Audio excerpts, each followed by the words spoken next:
Dad's 70th birthday dinner at our family home in Connecticut. My brother Marcus stands champagne flute, raised his wife Brittany smirking beside him. "Pack your bags, loser. This house is going up for sale."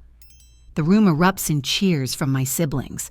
My father sits silent, his hands trembling. I feel the weight of 20 years of family secrets crushing my chest. I excuse myself to the garden, pull out my phone, and dial the number I've kept hidden for 15 years. "It's time," I whisper. The garden air felt thick as memories flooded back, each one heavier than the last. Growing up as the second child in the Morrison household meant living in Marcus's shadow. But that shadow grew darker after Mom died when I was 12. I remember that September afternoon when Dad called us into the living room. Sarah and James, the twins, were only 8. Baby Chloe had just turned 6. Mom had been fighting cancer for 2 years, and we thought she was winning. Dad's face told us otherwise before his words could. "Your mother went to heaven this morning," he said, his voice hollow. Marcus, 17 and already 6 feet tall, stood up immediately. "I'll handle things, Dad." And handle things he did in his own way. While Dad retreated into his grief, Marcus took charge of the family finances, the household decisions, and somehow convinced everyone this was natural. The oldest son stepping up. But I was the one who learned to cook Mom's recipes from her handwritten cards. I was the one who helped the twins with homework every night. I was the one who sang Chloe to sleep when nightmares woke her. Marcus was too busy being groomed for greatness. Dad poured everything into Marcus. Every dream, every dollar, every drop of faith. While I worked at the local grocery store after school to buy my siblings' school supplies, Marcus got a brand new car for his 18th birthday.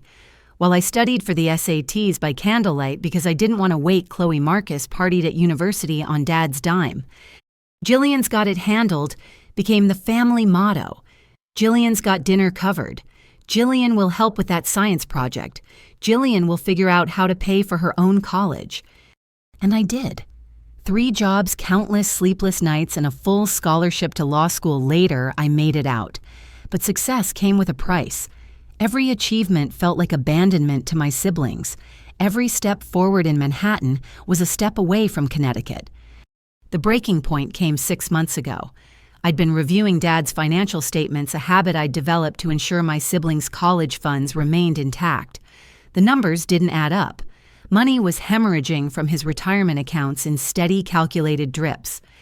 5 years of theft hidden behind complex transfers and financial jargon. Marcus had been bleeding Dad dry, one transaction at a time. I drove to Connecticut that night, spreadsheets and hand evidence meticulously organized. Dad was in his study grading papers from his high school history class. "Dad, we need to talk about Marcus." He looked up, already defensive. "What about him?" I laid out the evidence piece by piece. The unauthorized withdrawals, the forged signatures, the shell companies. Dad's face went through a spectrum of emotions before settling on one I didn't expect: resignation. "You don't understand, Gillian. He's trying to build something. He's stealing from you. He's my son. So am I, Sarah, James, and Chloe are your children too. What happens when there's nothing left?" Dad stood up, his full height still imposing at 69. "I won't have this conversation. Marcus is handling my affairs now. I signed power of attorney last month." The words hit like physical blows. "You did what?" "He said it would make things easier, for tax purposes." I wanted to scream. Instead, I gathered my papers with shaking hands. "He's going to destroy you, Dad. And when he does, when there's nothing left, remember that I tried to warn you." I left that night thinking I'd lost my father to my brother's manipulation. Standing in this garden now, listening to the laughter from inside as my family toasted to selling our childhood home, I realized I'd underestimated how far Marcus would go. The irony wasn't lost on me. The golden child, the chosen one, the heir apparent, had become a common thief. And the daughter who raised his siblings, who sacrificed her youth for this family, was now the loser who needed to pack her bags. But Marcus had made a crucial mistake. He'd assumed I'd spent the last 6 months wallowing in defeat. He didn't know about the long nights researching financial fraud. He didn't know about the consultations with federal prosecutors. He didn't know about the protection orders I'd quietly filed. Most importantly, he didn't know about Patricia. Our mother's younger sister had been a ghost in our family for 15 years. Her name was forbidden, her existence erased. I'd been told she was unstable, dangerous, someone who tried to destroy our family during Mom's illness. But teenage memories are unreliable, especially when filtered through grief and manipulation.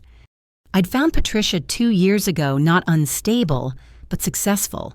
A forensic accountant with her own firm specializing in family fraud cases. The kind of expert who could unravel Marcus's web with surgical precision. Our first meeting had been awkward, sitting in her Boston office trying to bridge 15 years of silence. "I've been waiting for one of you to find me," she'd said, Mom's eyes looking back at me from her face. "Tell me why you left." "I didn't leave, Gillian. I was forced out. But that's a story for another day. Why are you here now?" "Marcus is stealing from Dad." Her laugh was bitter. "Of course he is." That meeting started a 2-year investigation. Patricia worked quietly, methodically, following money trails that led far beyond our family. What started as concern for Dad's retirement became something larger, darker. Marcus wasn't just stealing from our father. His financial advisory firm was a hunting ground, and his prey were the elderly and vulnerable. Tonight was supposed to be a celebration of Dad's 70th birthday. Instead, Marcus had turned it into an ambush.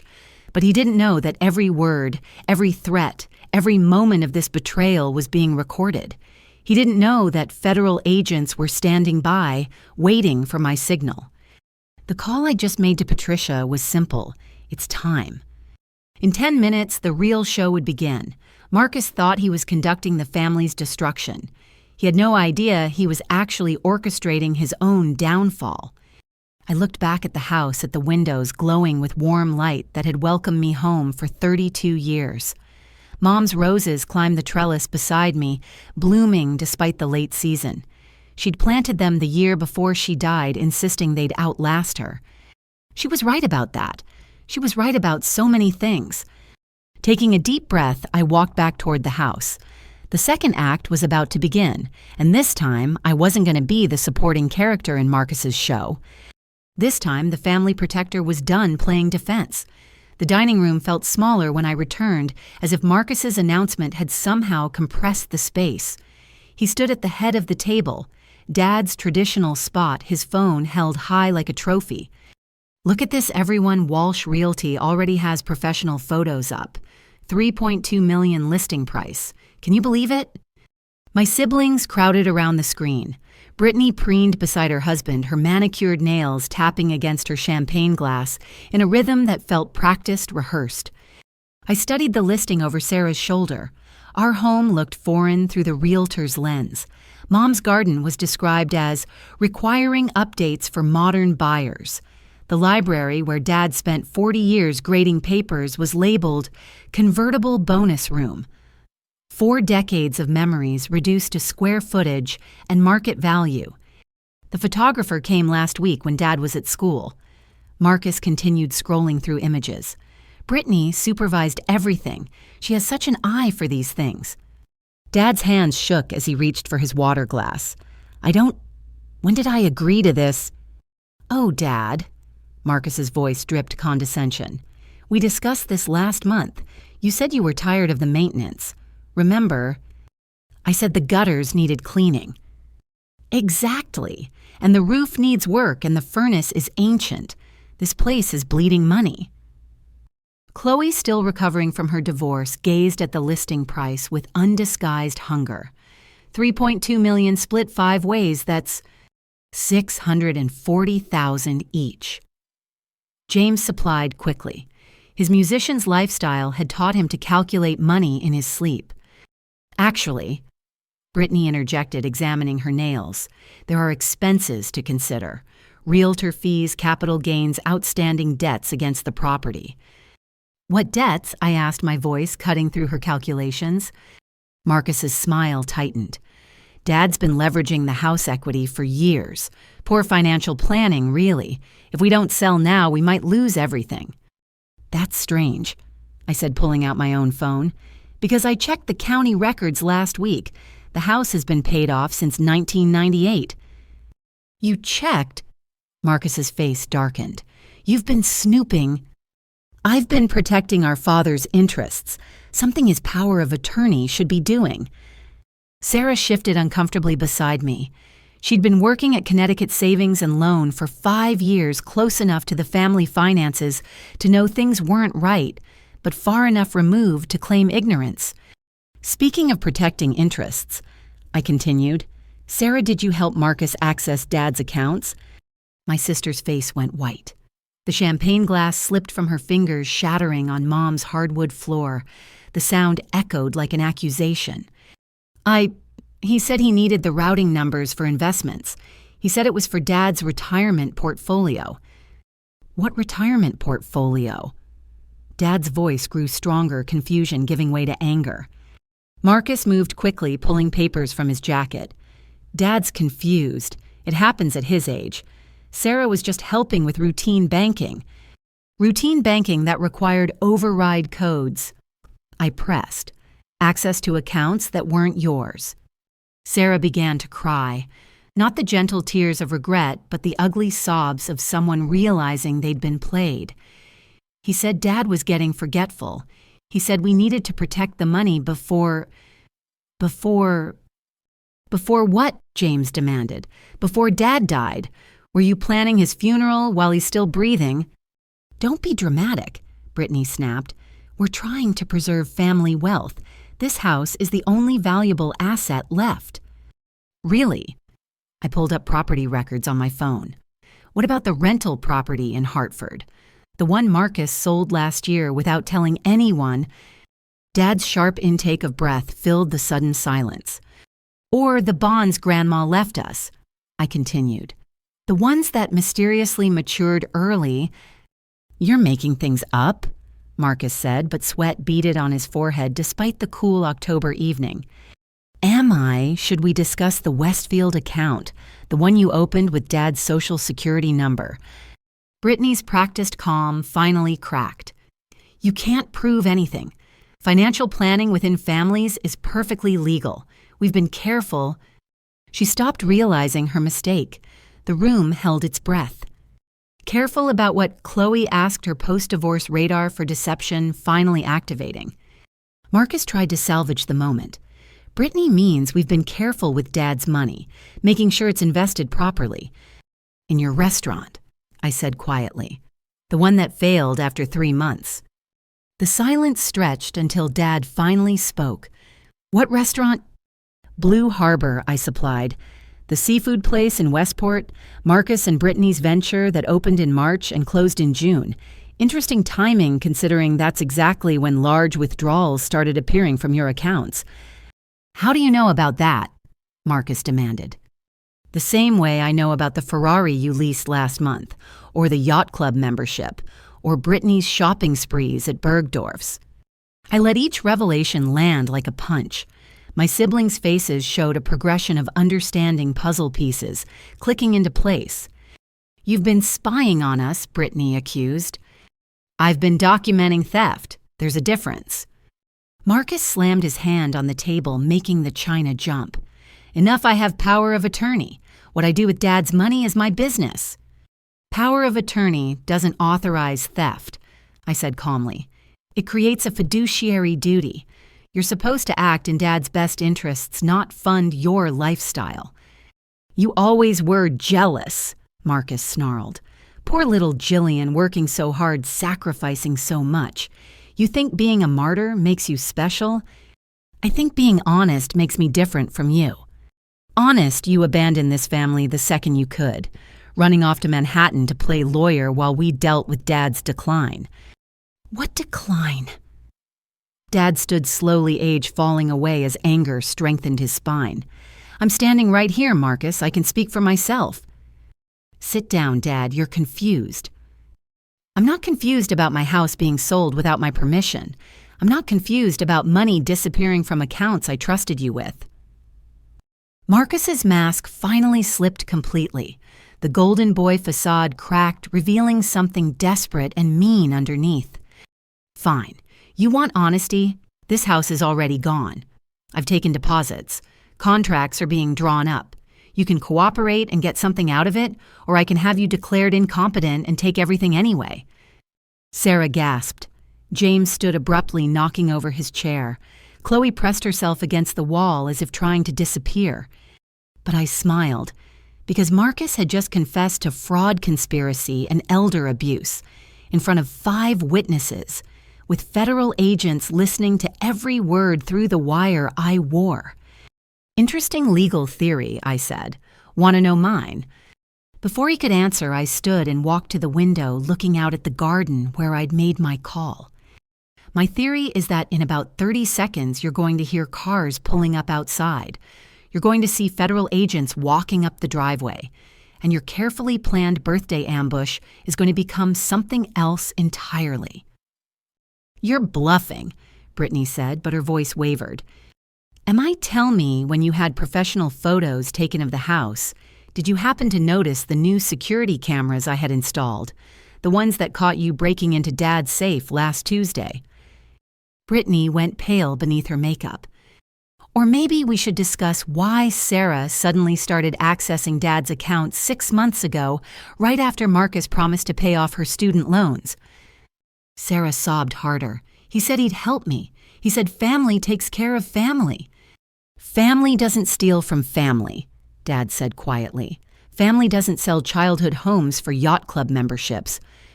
The sound of car engines grew louder, multiple vehicles approaching fast. Marcus grabbed Brittany's arm. "We're leaving!" "I wouldn't," I said conversationally. "The exits are probably already covered." Through the window, black SUVs appeared in the driveway. Doors opened and figures in FBI windbreakers emerged. "What did you do?" Marcus whispered.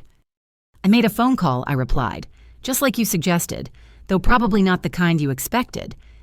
The doorbell rang its cheerful chime, absurdly normal in the chaos. Everyone froze, staring at the door as if it might explode. "Should I get that?" I asked. "Or would you prefer to answer it yourself, Marcus? After all, you're the man of the house now, right?" The bell rang again, followed by firm knocking. "Federal agents, open the door." Brittany let out a sound between a laugh and a scream.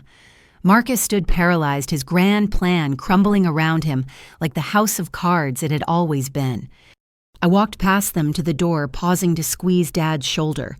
He covered my hand with his, and for the first time in months, I saw pride in his eyes. "Time to face the music," I said, reaching for the door handle. "Happy birthday, Dad!" The knocking grew insistent. Behind me, my family held its collective breath. The golden child's crown was about to shatter, and everyone in the room knew it. I opened the door. Federal agents flooded our dining room with practiced efficiency, their presence transforming the birthday celebration into something from a crime drama. I recognized Agent Harrison from our previous meetings, his gray hair and kind eyes offering a strange comfort in the chaos. "Everyone please remain seated," he announced, though Marcus and Brittany had already backed against the wall. "We have warrants." Marcus tried to summon his usual bravado. "This is harassment. I want our lawyer." "By all means," Harrison replied. "You'll need one." While agents began documenting the scene, Marcus shifted tactics. He moved to the living room, calling out to the rest of us. "Family meeting, now." Old habits die hard. Despite everything my siblings followed, even Dad, supported by James, made his way to Mom's antique sofa. I remained standing by the doorway, Agent Harrison beside me. "You're still family, Gillian," Marcus said. "Come sit." "I'm fine here." His jaw clenched, but he pressed on, producing a manila folder from his briefcase. "Since everyone seems confused about Dad's situation, let me clarify things." He spread papers across the coffee table with the showmanship of a carnival dealer. Medical reports, financial statements, photographs. Dr. Brennan's evaluation from August. Dad's been showing signs of dementia for 2 years. "That's not..." Dad started, but Marcus continued. "Forgot to pay property taxes, twice. Left the stove on. Got lost driving to the grocery store he's shopped at for 30 years. Each accusation landed like a slap. I saw doubt creeping into my siblings' eyes. The medications he's been hiding.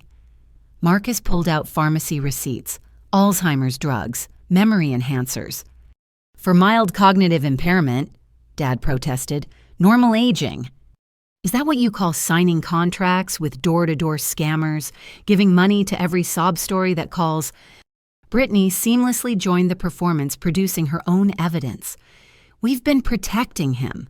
Last month, he almost wired $50,000 to a fake charity. Because you told me to, Dad's voice cracked. You said it was for veterans. See, Marcus appealed to our siblings. He can't remember what's real anymore. Sarah wiped her tears, looking between Dad and Marcus. The bank did flag some unusual transactions. Exactly. And Gillian wants to pretend everything's fine while Dad loses everything to scams and confusion. James, ever the peacemaker, tried to find middle ground. Maybe we could discuss options that don't involve selling the house. With what money? Marcus snapped. Do you know what memory care facilities cost $30,000 a month? More for decent ones. We could take care of him here, Chloe suggested weakly. Brittany laughed. You can barely take care of yourself after that pathetic divorce. Chloe flinched as if slapped. That's not. Your ex-husband certainly thought so. What was it he said in court? Emotionally unstable, financially irresponsible. I watch Marcus's strategy unfold. Divide and conquer. Make everyone feel small, incapable, dependent on his leadership. The house sale will provide for everyone. He continued, shifting to promises. Sarah, your student loan's gone. James, that recording studio you've always wanted. Chloe, a fresh start away from the gossip. Blood money, I said quietly. Survival money, Marcus countered. Dad's going to need care. The house is just walls and memories. Mom's memories, James said softly. Mom's dead. Marcus's mask slipped again. She's been dead for 20 years. This shrine won't bring her back. But stealing from Dad honors her, I asked. I'm not stealing.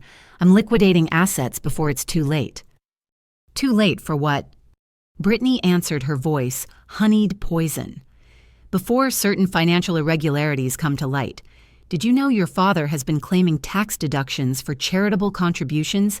He never made filing errors that could be seen as fraud. Errors you created, I said. Prove it, she challenged. I don't have to. The FBI will. Marcus laughed, the sound sharp and ugly. The FBI doesn't care about family disputes. This is all Theater Gillian's dramatic gesture. Agent Harrison cleared his throat. Actually, Mr. Morrison, we care very much about elder financial abuse, especially when it crosses state lines and involves multiple victims. The room stilled. Multiple victims, Sarah whispered. Marcus's confident facade cracked. I don't know what you're talking about. Then let me refresh your memory, Harrison continued. Eleanor Chen, 82, lost her life savings to fraudulent investments. Robert Kim, 78, his retirement fund emptied through unauthorized transfers. Those are clients who made poor investment choices, Marcus insisted. Market volatility.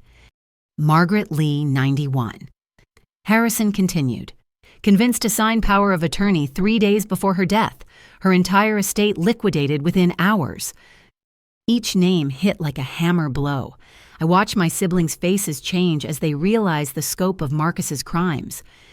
You said you were helping them, James breathed. You said you were protecting their assets. I was building a business, Marcus exploded. Taking calculated risks. Sometimes investments don't pan out. Stealing isn't investing. Dad said, his voice stronger than it had been all evening. Your mother would be ashamed. Don't you dare, Marcus turned on him. You want to talk about shame? Let's talk about why Mom really died. The temperature in the room plummeted. Marcus. Brittany warned, but desperation had taken hold. Let's talk about the affair, the one that drove her to... Stop, I commanded, but Marcus was beyond stopping. She killed herself. Mom didn't die from cancer. She took pills because she couldn't stand what this family had become. Sarah gasped. James went white. Chloe covered her face. That's enough. Agent Harrison stepped forward, but the damage was done. Is it true? Sarah asked Dad, her voice small and broken. Dad aged 10 years in that moment. It's complicated. It's simple, Marcus sneered. He cheated. She found out. She chose death over divorce, and we've been pretending ever since. You're lying, James said, but uncertainty colored his words. Ask Gillian. She found the note. All eyes turned to me. My carefully constructed plan hadn't accounted for this nuclear option. There was a note, I admitted slowly, but Marcus is twisting the truth. The truth is that this family is built on lies, Marcus declared. Dad's affair, Mom's suicide, Gillian's abandonment, my survival. At least I'm honest about taking what I need. Honest. I pulled out my phone, accessing recorded conversations. Should we listen to your definition of honesty? Marcus's voice filled the room from a recording. The old man won't last another year. Once he's in a home, we can sell everything. The siblings are idiots. They'll believe whatever I tell them. You recorded me. He lunged forward, but agents restrained him. You recorded yourself, I corrected. Every phone call to your office, every meeting in the conference room. Your security system is very thorough. Brittany went pale. Those recordings are illegal, inadmissible. In criminal court, maybe. But this isn't court. This is a family meeting. Right time for honesty. I played another clip. Brittany's voice this time. Sarah Morrison is perfect. Desperate enough to help dumb enough to take the fall if necessary. Sarah's sob echoed through the room. Another clip. Marcus laughing. James still thinks I'm trying to help his career. He doesn't know I'm the one who told venue owners he's an addict. James stood abruptly, rage replacing his usual calm. One more. Brittany again. Chloe's ex was easy to manipulate. A few suggestions during mediation and she got nothing. More motivation to support the house sale. Chloe's face transformed from hurt to fury. Enough games, Agent Harrison announced. Mr. Morrison, Mrs. Morrison, you're under arrest for wire fraud, elder abuse, and conspiracy. Wait, Marcus struggled against the agents. The house sale, the contracts. All void, I informed him. Contracts signed under fraudulent pretenses have no legal standing. You planned this, he accused. You set me up.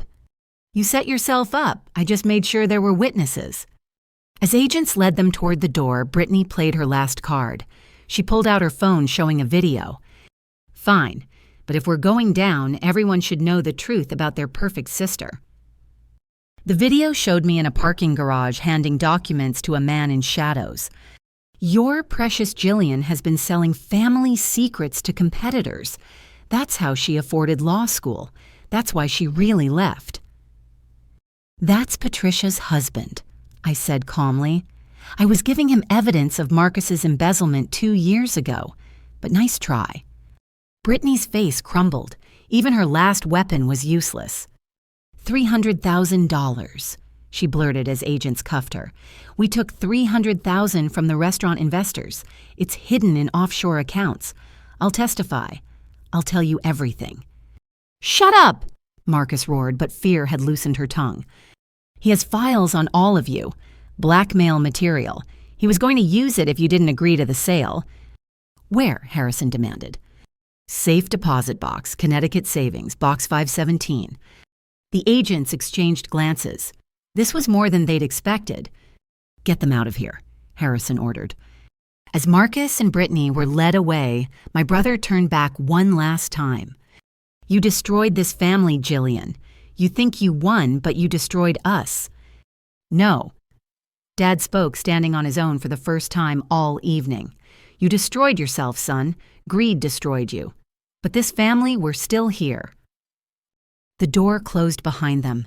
The silence that followed felt like the aftermath of an explosion.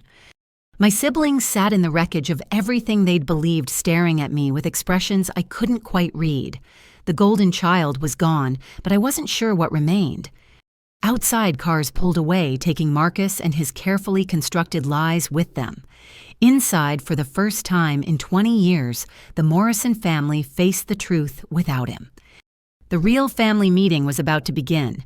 The doorbell rang again, cutting through our shell-shocked silence. Everyone flinched still raw from the federal agent's departure.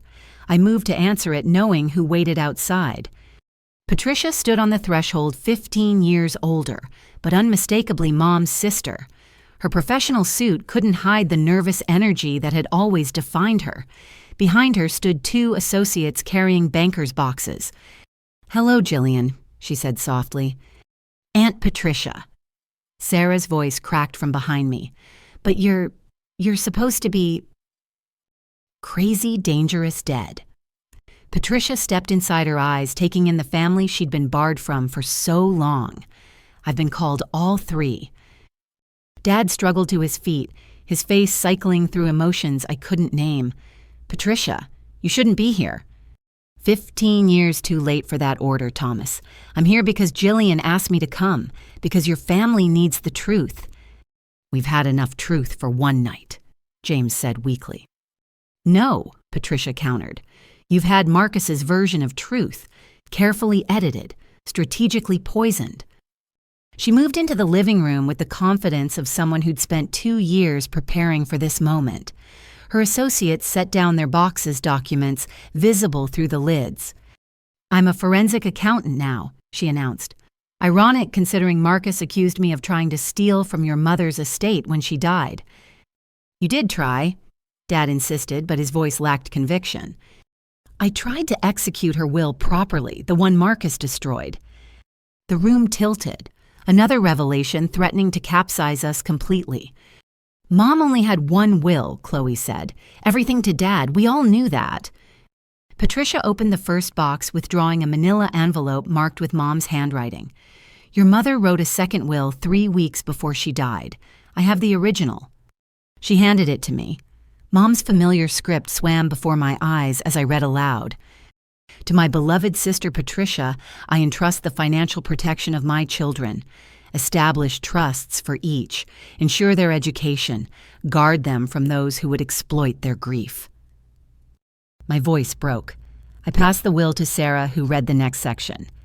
"To Thomas, my husband, I leave forgiveness and the hope that truth will eventually heal our family. The house remains his until our youngest graduates college, then passes equally to all 5 children."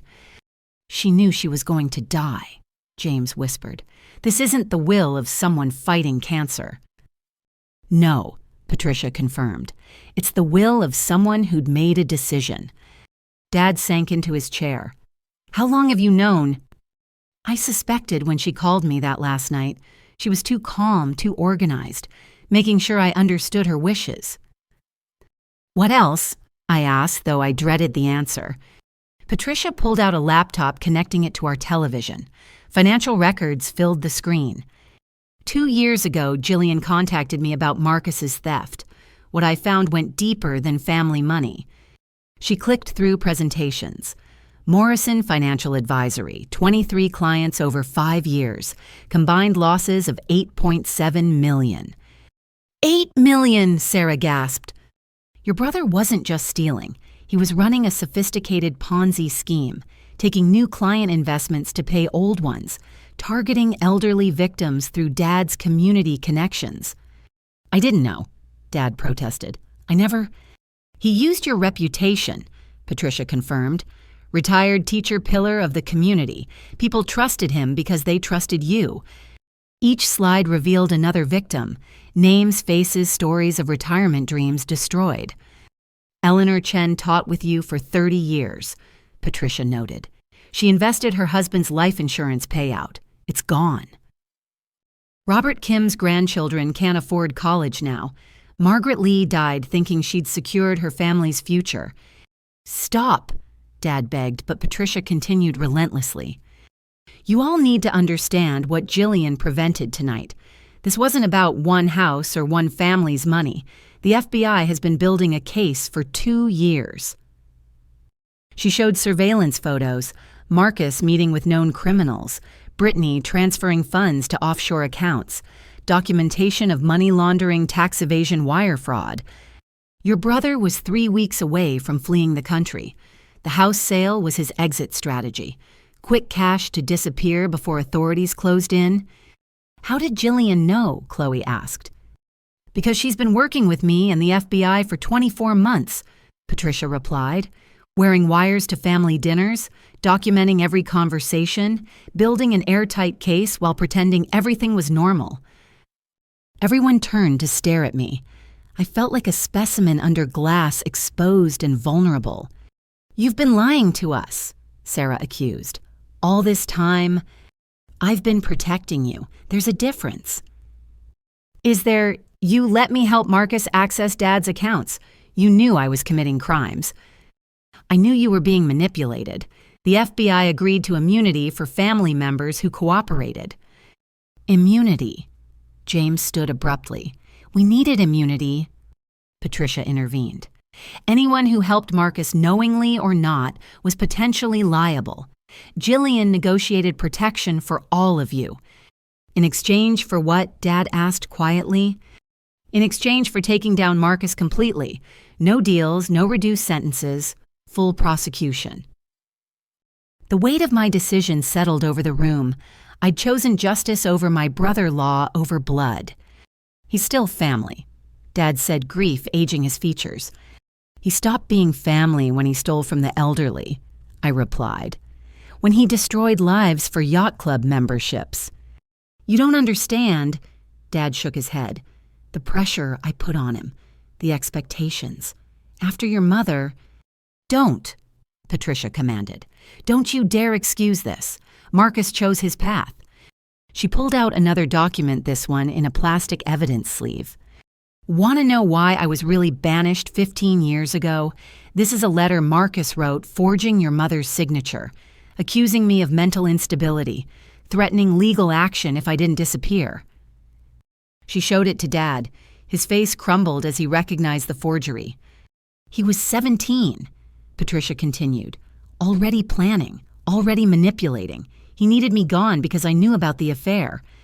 What affair? Sarah demanded. Marcus said Dad cheated. Thomas didn't cheat, Patricia said firmly, but someone was having an affair. Marcus's biological father, Richard Brennan. The name hung in the air like a bomb. Dr. Brennan, James choked. Our family doctor. Mom's best friend's husband, Patricia confirmed. Marcus found out at 16. Richard paid him to keep quiet, monthly payments that funded his lifestyle, hush money that became seed money for his crimes. I watched my siblings process this reversal. Everything Marcus had said, every accusation had been projection. Mom found out about the payments, Patricia continued. Not about an affair, but about her son being corrupted by blood money. The shame broke her. She tried to protect us, I said quietly, even at the end. Especially at the end, Patricia turned to me. She knew you'd be strong enough to do what needed to be done. That's why she left you the piano. The piano? Chloe asked. Check the bench, under the lining. I moved to Mom's piano untouched for years. My fingers found the hidden seam Patricia described. Inside, wrapped in plastic, were more documents. She documented everything, Patricia explained. Richard's payments, Marcus's early manipulations, her fears for the family. She knew someday someone would need proof. Why didn't she stop it? Sarah cried. She tried. The cancer was real, but it was also convenient. Marcus had already started turning the family against anyone who questioned him. Including you, Dad said heavily. Including me. But Gillian found me, and together we found justice. A car door slammed outside. Through the window, I saw Agent Harrison returning. There's more, Patricia warned. Brittany wasn't just Marcus's wife. She was Richard Brennan's niece. This whole thing was a family operation. They played us for decades, James said numbly. Until tonight. Patricia moved to the door. Agent Harrison needs to debrief you all, but first... She looked at each of us Mom's eyes in her face. Your mother loved you. Every choice she made, even the final one, was about protecting her children. Don't let Marcus's poison make you doubt that. She opened the door for Harrison, who entered with a team of investigators. "We found the safe deposit box," he announced. "The evidence inside corroborates everything. We also found something else."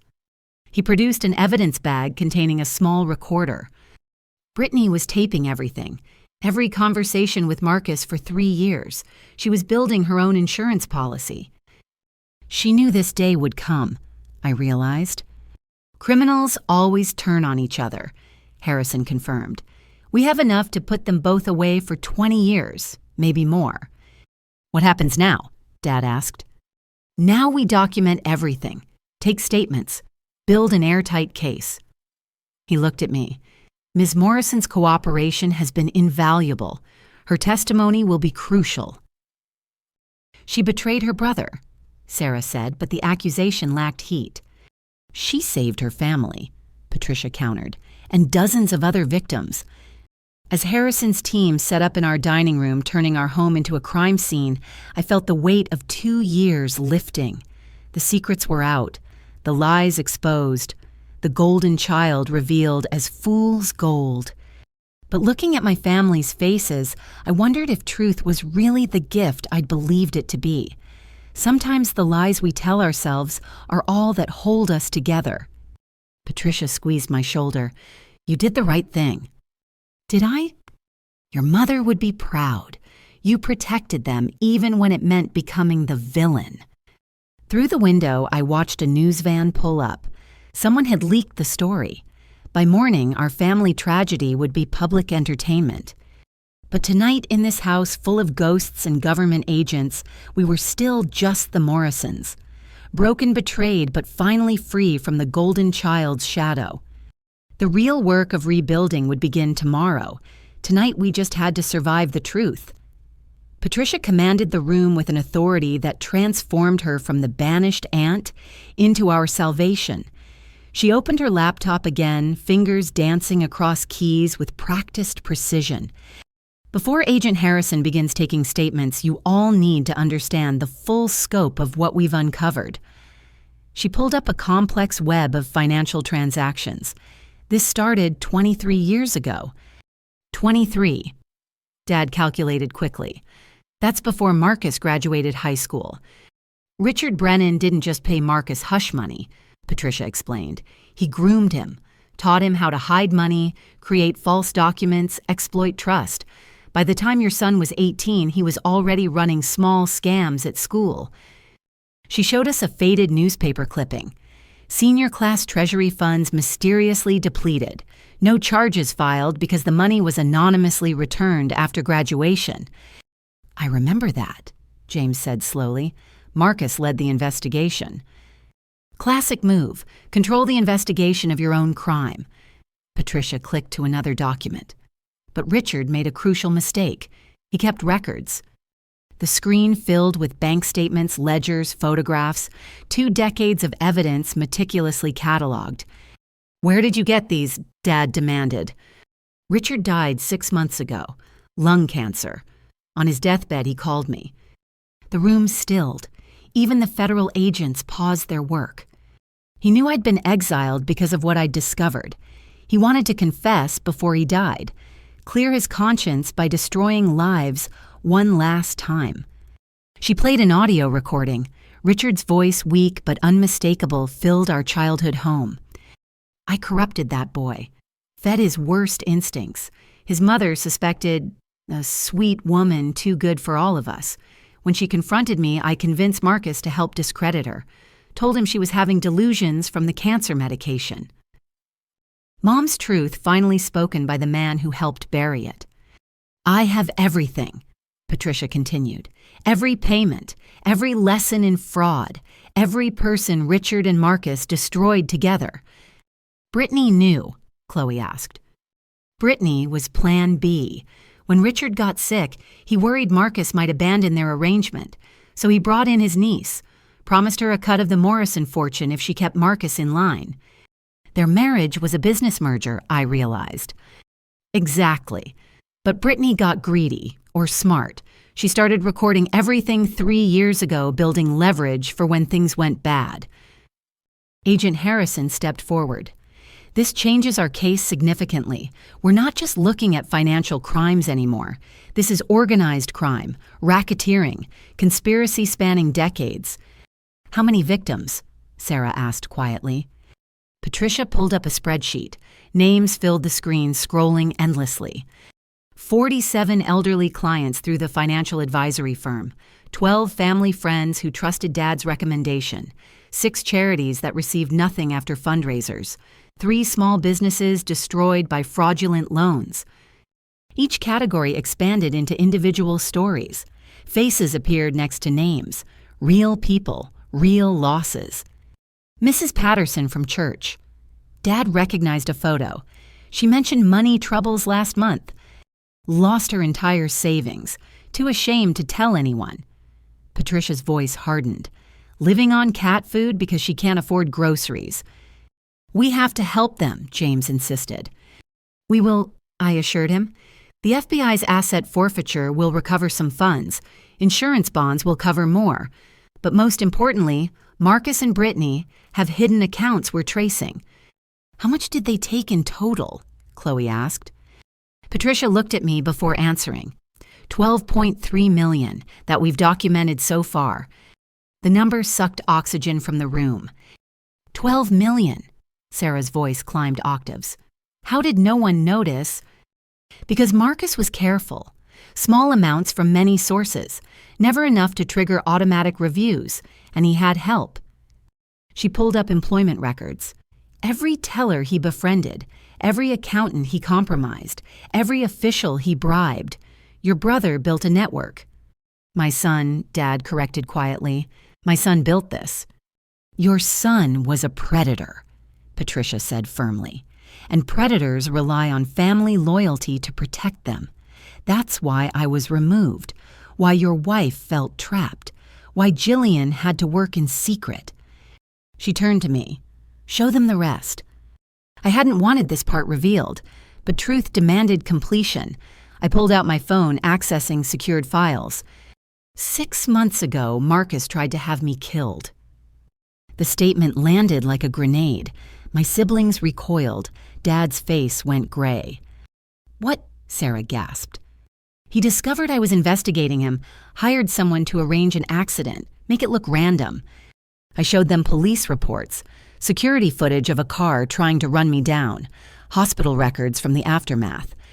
You never told us you were hurt, Chloe accused.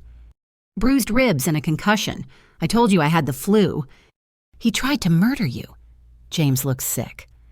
He tried to protect his empire. I was a threat. But you're his sister.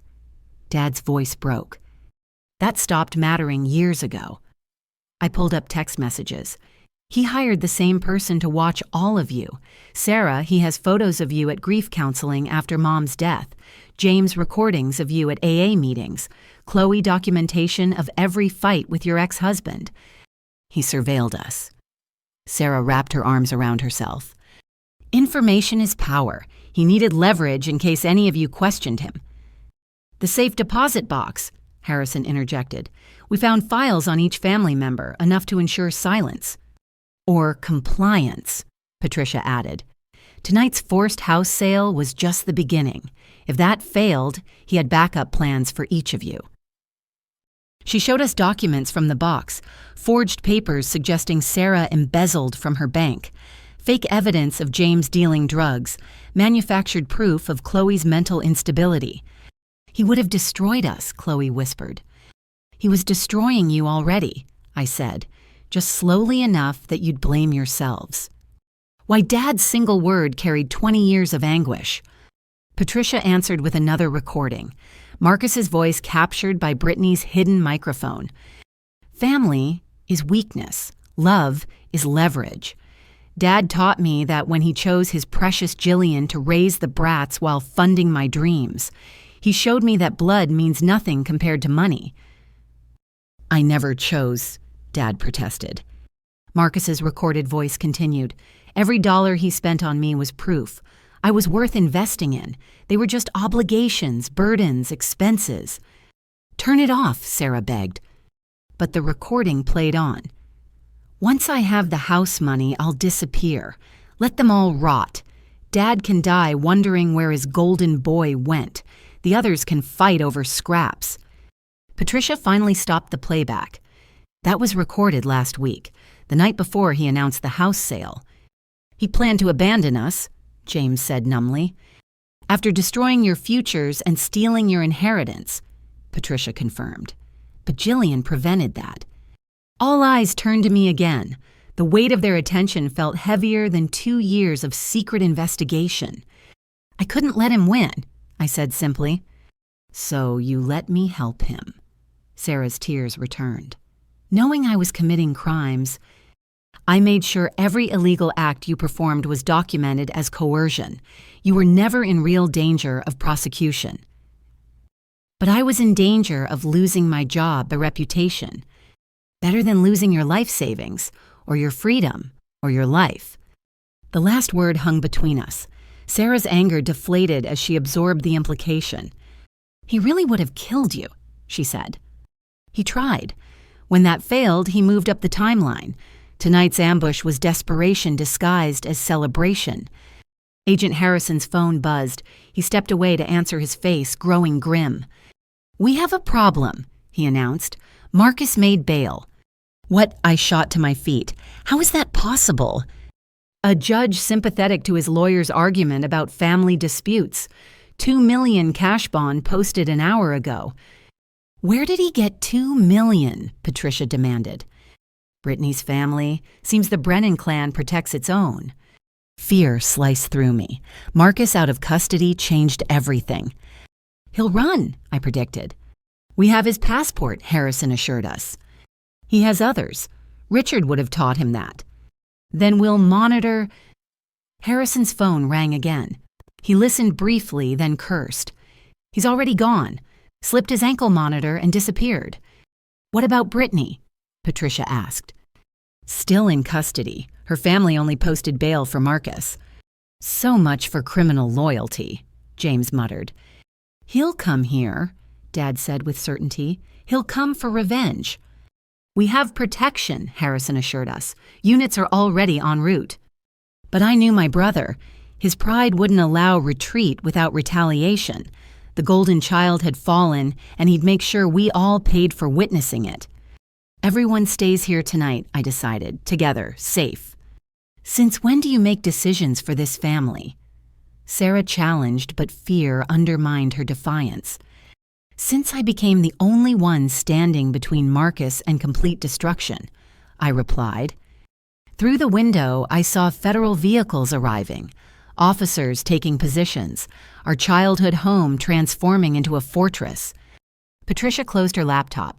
There's one more thing, something I didn't want to reveal unless necessary. We waited, dreading another revelation. Your mother left something else in my protection, something Marcus has been searching for since her death. She produced a small key from her pocket. What does it open? Chloe asked. A safety deposit box in Boston, one Marcus never knew existed. Inside is enough evidence to destroy the entire Brennan network. Not just Richard and Marcus, but every corrupt contact they've cultivated over 2 decades. Mom knew, I breathed. She suspected. She investigated. She protected. Even while dying, she was trying to save you all. The key gleamed in Patricia's palm like a promise, or a threat.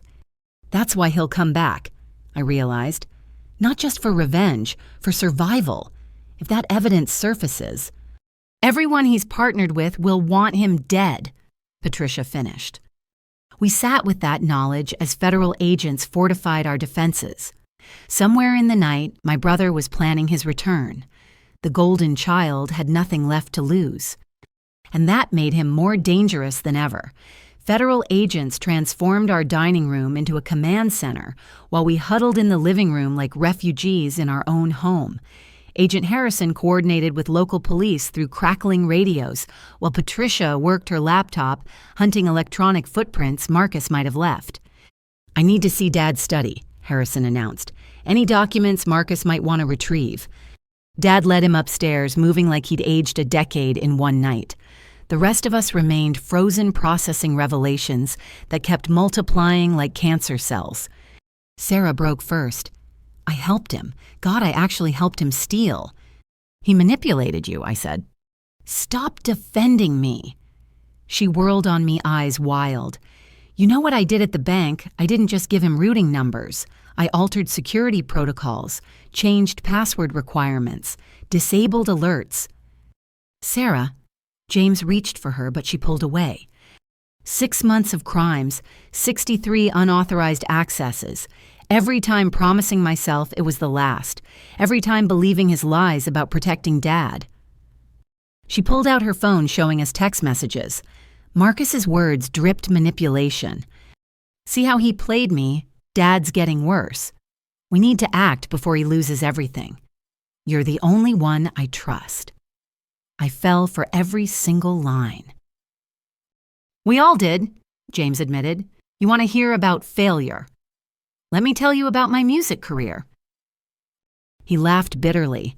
5 years ago, I had a meeting with Blue Note Records, my dream label, the meeting that would change everything, except I never made it. Your car broke down, Chloe remembered. My car was sabotaged. Marcus confirmed it tonight on those recordings. He loosened the brake lines. Could have killed me, but he calculated exactly how much damage to strand me without real harm. Why I asked, though I suspected. Because the A&R guy was Richard Brennan's cousin. The meeting was a setup. They planned to sign me to a predatory contract, lock me into debt disguised as an advance. When I missed the meeting, they blacklisted me instead. But Marcus said he was helping your career, Sarah protested. Marcus was harvesting my desperation. Every failed gig, every rejected demo, every door that mysteriously closed. He orchestrated it all, then offered loans to keep me afloat. How much do you owe him? Patricia asked gently. $140,000, with interest rates that would make loan sharks blush. Chloe's laugh was hollow. At least your debt is simple. Want to know what Marcus did to my marriage? She didn't wait for encouragement. Brad and I had problems, sure, but we were working through them. Counseling was helping, until our therapist suddenly recommended divorce. Dr. Winters, I remembered. You loved her. Dr. Winters received a $50,000 donation to her clinic from an anonymous benefactor. Want to guess who? Patricia's fingers flew across her keyboard. Morrison Financial Advisory made a charitable contribution to Winters Wellness Center. Tax records confirm it. But that's not the best part, Chloe continued. Marcus recommended Brad's divorce lawyer, told him I was hiding assets, suggested forensic accounting, even provided an expert witness who testified I was mentally unstable. The expert, who was Richard Brennan's golf buddy, Patricia, added pulling up connections on her screen. Brad got everything. The house, the savings, even my grandmother's jewelry, and Marcus was there to comfort me, offer me a loan, suggest I move back home where family could take care of me. He destroyed your marriage to make you dependent, I said. He destroyed my life to make me grateful, she corrected. And it worked. I actually thanked him for helping. Dad returned with Harrison carrying boxes of documents. His face was stone. He's been in my study recently. My personal files are disturbed. Financial records missing. What records? Patricia asked. Your mother's life insurance policies, investment accounts I never knew existed, papers she apparently hid from everyone. Including you, Sarah asked. Dad's silence was answer enough. Harrison's team spread documents across our coffee table. The paper trail of Marcus's deceptions covered every surface. This goes back further than we thought, Harrison muttered. Some of these incorporation documents are from when he was 16. 16. I examined the papers. He was establishing shell companies in high school.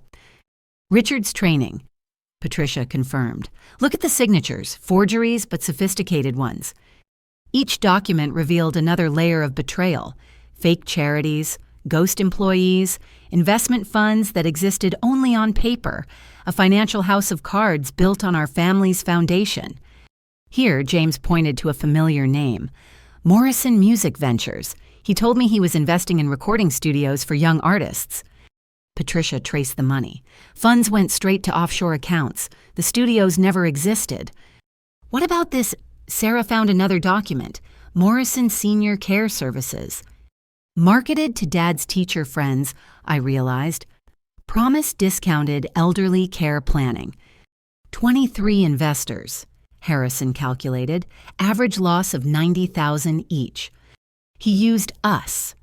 Dad's voice was hollow. Used our names, our reputation, our trust. Every relationship I built over 40 years of teaching became his hunting ground. Not just yours.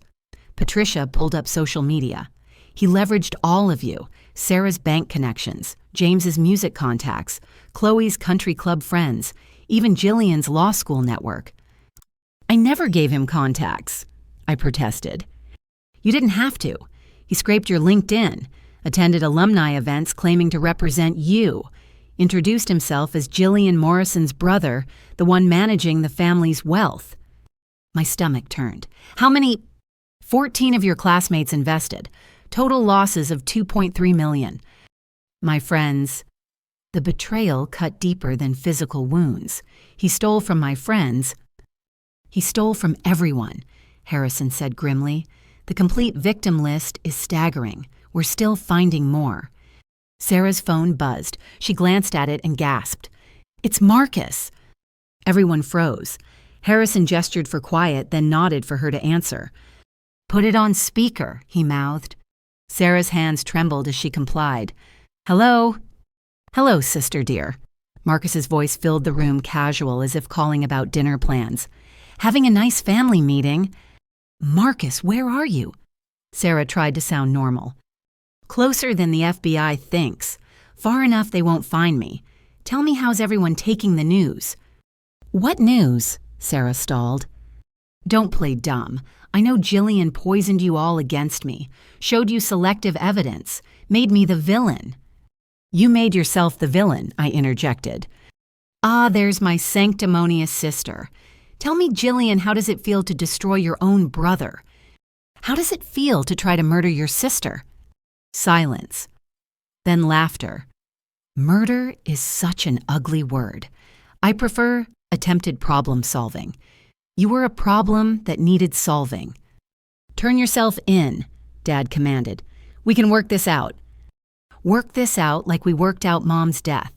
Like we worked out years of you favoring Gillian while buying my compliance. No, Dad. The working out phase is over. What do you want? Patricia asked. Aunt Patricia, the prodigal aunt, returns. How poetic. What I want is simple. The key. What key? Patricia lied smoothly. Don't insult me. I know Mom left something with you. Richard told me before he died. Insurance, she called it. Evidence that could burn down everything we built. Everything you stole, James corrected. Semantics. I'm offering a trade, the key for your safety. Our safety. Chloe's voice pitched high. Did you really think federal protection would stop me? I know that house better than anyone. Every window, every door, every weak point. Harrison gestured urgently to his team. They scattered to check perimeters. Besides, Marcus continued, it's not just me you should worry about. Amazing how motivated certain business associates become when facing federal investigation. They blame Gillian for this inconvenience. You're threatening us. I kept my voice steady. I'm explaining reality. Give me the key, I disappear forever. Keep it and, well, accidents happen, gas leaks, house fires, random violence. So many tragedies in the world. You'd hurt your own family. Dad sounded broken. Family. Marcus's laugh was ice. You stopped being family when you chose her over me, when you let Mom die rather than admit your failures, when you turned my siblings into witnesses against me. We're not giving you anything, I stated. Then you're signing their death warrants. Think about it. 1 key versus 5 lives. Even a lawyer should understand that math. The line went dead. We sat in suffocating silence until Harrison returned. Perimeter's secure. He's bluffing about getting inside. He's not bluffing about associates, Patricia said quietly. The Brennan network won't tolerate exposure. They'll eliminate threats. Then we need witness protection, I decided. For all of you, that's not simple, Harrison warned. Nothing about this is simple, Dad said. He looked at Patricia. Where's the key? She hesitated, then pulled it from her pocket. You can't seriously consider giving it to him. I'm considering my children's lives. Mom died protecting that evidence, I argued. Your mother died because secrets ate her alive, Dad countered. I won't lose another family member to this poison. Giving Marcus the key won't end this, Patricia insisted. He'll still need to eliminate witnesses. We all know too much. Then what do we do? Sarah demanded. I stood, decision crystallizing. We end it tonight, before he can regroup or his associates can mobilize. How? James asked. I looked at Patricia. We open the box, release everything, make covering it up impossible. That's dangerous, Harrison warned. Uncontrolled release could compromise prosecutions. Better than controlled deaths, I replied. Patricia nodded slowly. Boston's 2 hours away. If we leave now... You can't, Harrison interrupted. It's too risky. Then bring the box here, I suggested. That would require federal coordination, warrants, time we don't have. Or, Patricia smiled grimly, we use technology. She opened her laptop again. I have digital access to the box. Biometric security I established years ago. I can release everything remotely. Do it, I said. Wait, Sarah grabbed my arm. If that information goes public, we're all targets. Not just from Marcus, but from everyone implicated. We're already targets, James pointed out. This could destroy more than criminals, Chloe worried. Innocent people connected to the network, their families. Like Marcus destroyed our victims' families, I asked. Becoming him doesn't defeat him, Dad said quietly. We all turned to him. He stood straighter authority, returning to his voice. Your mother believed in truth with mercy, justice with wisdom. We release the information, but carefully, through proper channels. Give innocents time to distance themselves while ensuring the guilty face consequences. How? Patricia asked. FBI takes primary evidence. Media gets summary information. Lawyers handle victim notifications. Everyone plays their part. Harrison considered. We could manage that. Control the narrative while maintaining prosecution integrity. Marcus won't wait, I warned. Then we don't tell him, Dad decided. Let him think he's winning while we dismantle his world properly. You want to con the con artist? James almost smiled. I want to save my family while honoring your mother's sacrifice, Dad corrected. Patricia, can you prepare the release? She nodded, fingers already moving. Give me an hour. I'll create packages for different recipients. Harrison, can your people handle distribution? I asked. If the contents, what you claim, will make it priority 1. What about Marcus? Sarah worried. We give him what he wants, Dad said, or make him think we do. He pulled out an identical key from his pocket. Your mother's piano key. He won't know the difference until it's too late. You want to meet him? Chloe paled. I want to end this, Dad repeated. My failures created this monster. My blindness fed it. Time I face that. Absolutely not, I protested. He's dangerous. He's my son, Dad interrupted. And somewhere beneath the greed and rage, maybe a piece of that boy still exists. I have to try reaching him. This isn't a movie, Sarah argued. He won't have some magical change of heart. Probably not, but I need to look him in the eye one last time. Need him to know that despite everything I remember the child he was before Richard corrupted him. Before you let Richard corrupt him, Patricia said gently but firmly. Dad nodded, accepting the correction. Yes, before I failed him. We all failed each other, James said. But we're here now, together. That counts for something. It counts for everything. Dad agreed. He looked at each of us. Your mother would be proud. You found your way back to each other. Through Gillian, Chloe acknowledged. She saved us even when we hated her for it. I didn't save anyone. I deflected. I just refused to let Marcus win. Same thing, Sarah said. She squeezed my hand. I'm sorry. For doubting. For blaming. For not seeing what you were protecting us from. We all have apologies to make, James added. And time to make them, thanks to you. Save the sentiment for after we survive, I advised, but warmth bloomed in my chest. Patricia looked up from her laptop. It's ready, everything categorized and prepared for release. Just need the signal. Harrison coordinated with his team while we made our plans. A trap for the trapper, truth for the liar, justice for the thief. And maybe, if we were lucky, peace for a family that had suffered too long under the golden child's shadow. The house of cards was falling. The only question was whether we'd emerge from the rubble intact. Patricia commanded the room with renewed authority. Before we execute this plan, you all need to know why I was really exiled 15 years ago. She closed her laptop and stood facing the family portrait above the fireplace. Mom smiled down at us, frozen in time before cancer and secrets ravaged our world. Elizabeth called me the night she died, Patricia began. 3 a.m. I was living in Philadelphia, then trying to build my accounting practice. Her voice was calm, too calm. I need you to promise me something, Patty, she said. She hadn't called me Patty since we were kids. Dad sank into his chair, fresh grief etching his features. She told me about the pills, said she'd calculated the exact dose, enough to look accidental but ensure success. I begged her to wait, offered to drive up immediately. Patricia's voice cracked. She said, "It's too late, but it's not too late for them. Promise you'll protect my babies when the truth comes out." "What truth?" Sarah whispered. Patricia pulled out a worn envelope. This arrived by courier 2 days after her funeral. Inside was everything. Richard Brennan's blackmail, Marcus's early crimes, and this. She handed me a photograph. My hand trembled as I recognized the image. Mom young and radiant, holding a baby. But the baby wasn't any of us. "That's Marcus's biological mother," Patricia explained. "Diana Brennan, Richard's first wife." The room tilted. Everything we thought we knew shifted again.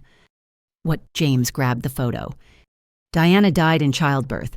Richard remarried quickly, but he never stopped loving her. When he met your mother, he saw Diana's ghost, became obsessed. "But Marcus is Dad's son," Chloe insisted. "He looks just like him." "No." Dad spoke quietly. "He looks like my brother, my twin who died in Vietnam." Patricia nodded. Elizabeth discovered the truth when Marcus was 16, did the math, realized the affair happened before she and Thomas were married. "You're saying—" I couldn't finish. "Marcus is Richard's son, has been all along. Your father knew, but raised him anyway, loved him, gave him everything." "I made a promise," Dad said simply, "to a dying woman. Diana begged me to raise her son if anything happened. She knew Richard was unstable." "So you married Mom knowing she'd been with Richard?" Sarah asked. "Your mother never touched Richard. He drugged her, one night. She didn't remember until years later when memories surfaced during cancer treatment. Bile rose in my throat.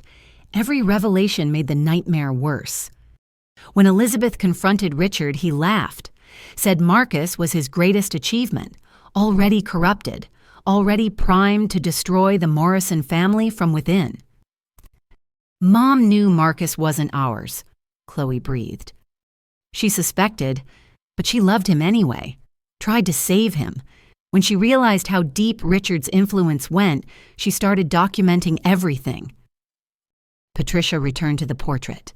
She knew Richard would eventually activate Marcus fully, use him to steal the Morrison legacy, so she created her own insurance. The safety deposit box, I realized. Not just that. Patricia moved to Mom's piano. She left pieces everywhere, scattered like breadcrumbs. The box in Boston is just the master key. She pressed a series of keys on the piano. A soft click echoed. The top opened slightly, revealing a hidden compartment. She had these built into everything she touched. The piano, her jewelry box, even the kitchen spice rack. Dad stood shakily, 20 years. 20 years of secrets hidden in plain sight. Patricia pulled documents from the piano. Financial records, DNA tests she had done secretly, recordings of Richard's threats, photos of Marcus meeting with criminals while still in high school. Each piece of evidence added weight to the horror. Our mother had lived surrounded by proof of betrayal, unable to act without destroying the children she loved. This recording is from 2 weeks before she died. Patricia said, pressing play on an old cassette player. Mom's voice filled the room, weak but determined. My darling children, if you're hearing this, then Patricia kept her promise. I'm sorry. Sorry for the lies. Sorry for the truth. Sorry I wasn't strong enough to fix this while alive. Sarah sobbed. James held Chloe as she shook. I felt frozen, suspended between rage and grief. Marcus isn't evil, Mom continued. He's poisoned. Richard filled him with hate before I could fill him with love. I tried, God knows I tried, but some infections run too deep.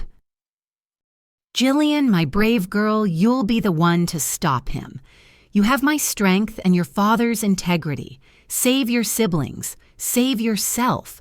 But if you can save Marcus too, he's as much a victim as villain. James, your music will heal this family. Don't let anyone silence your song. Sarah, your gentle heart is not weakness. Chloe, your joy will return after sorrow passes. Thomas, forgive yourself. You gave a lost boy a father's love. That matters more than blood ever could. And Patricia, my sister, my secret keeper, thank you. What I ask is unfair but necessary. Guide them home when they're ready.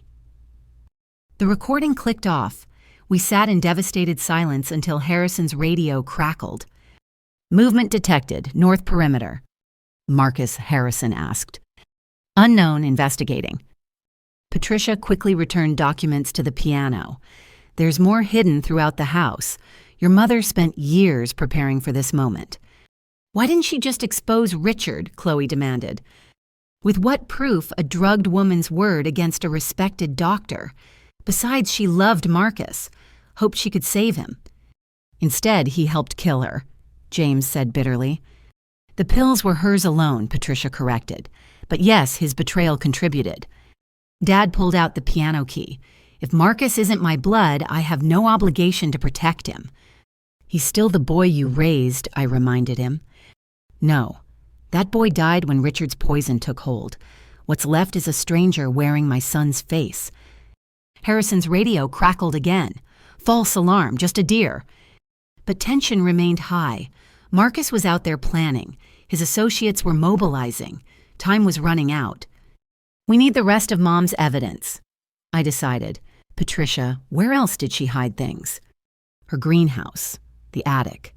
Various places Richard wouldn't think to look. I'll help, Sarah volunteered. I know her hiding spots.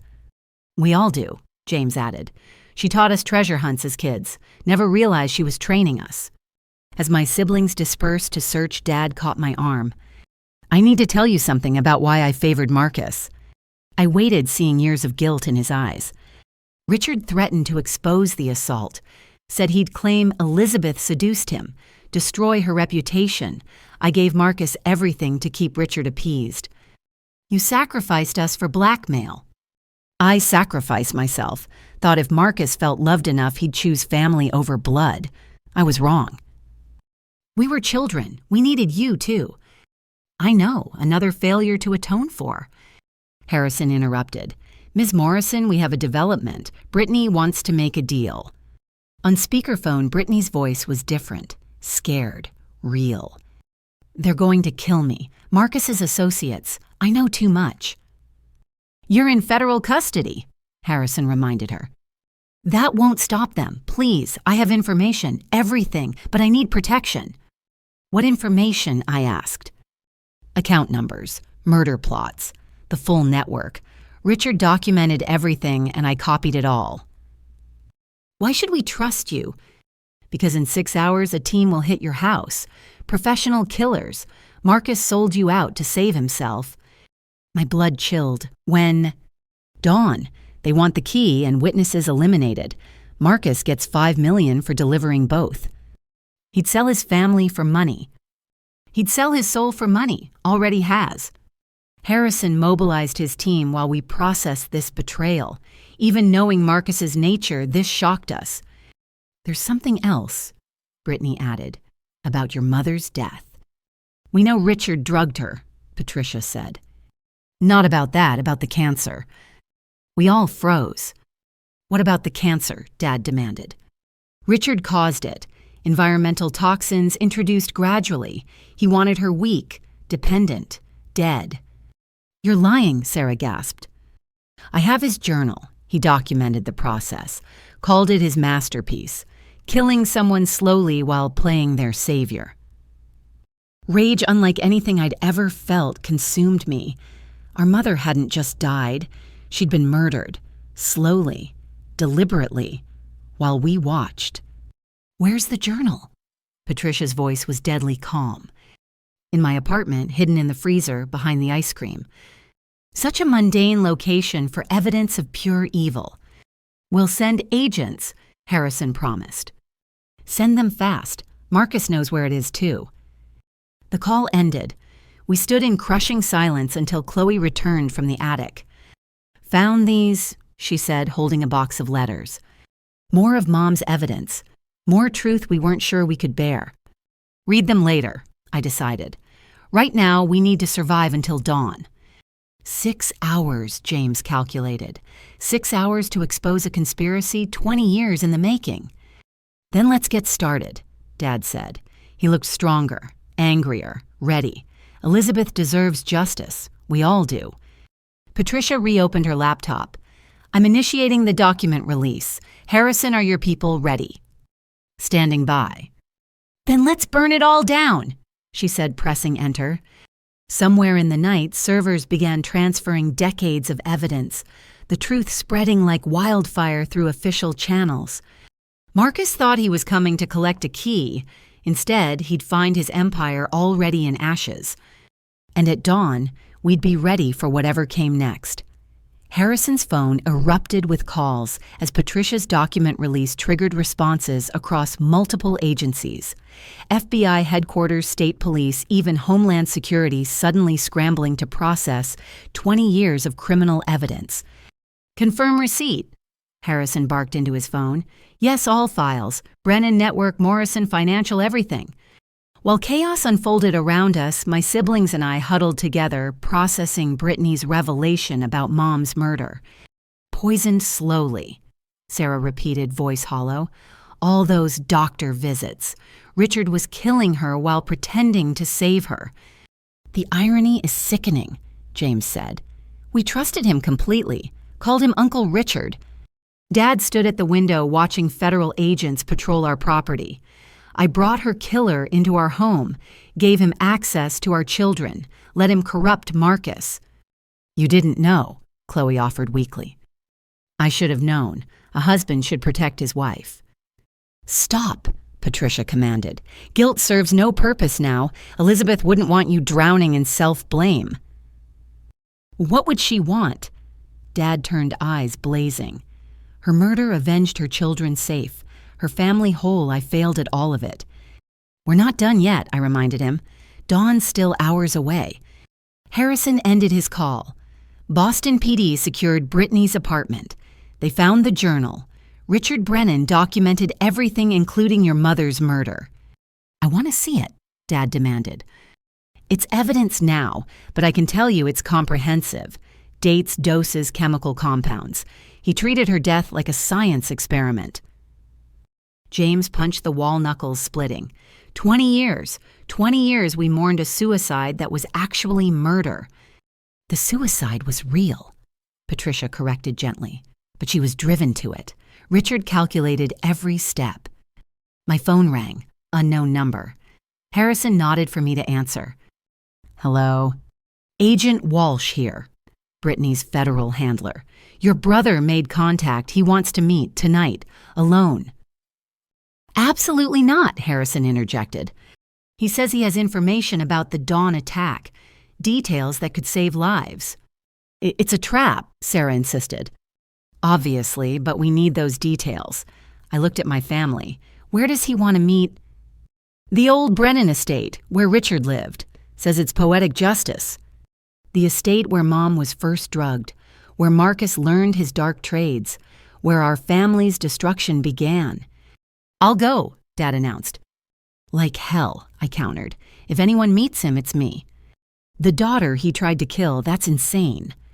The daughter who exposed him, he'll expect me, trust me less, make mistakes. Or kill you successfully this time, Chloe argued. Patricia studied her laptop screen. Wait, I'm tracking unusual financial activity. Large transfers from Morrison financial accounts. Marcus is moving money. How we froze everything, Harrison said. Hidden accounts, ghost transactions. He's liquidating assets we didn't know existed. How much? 40 million and climbing.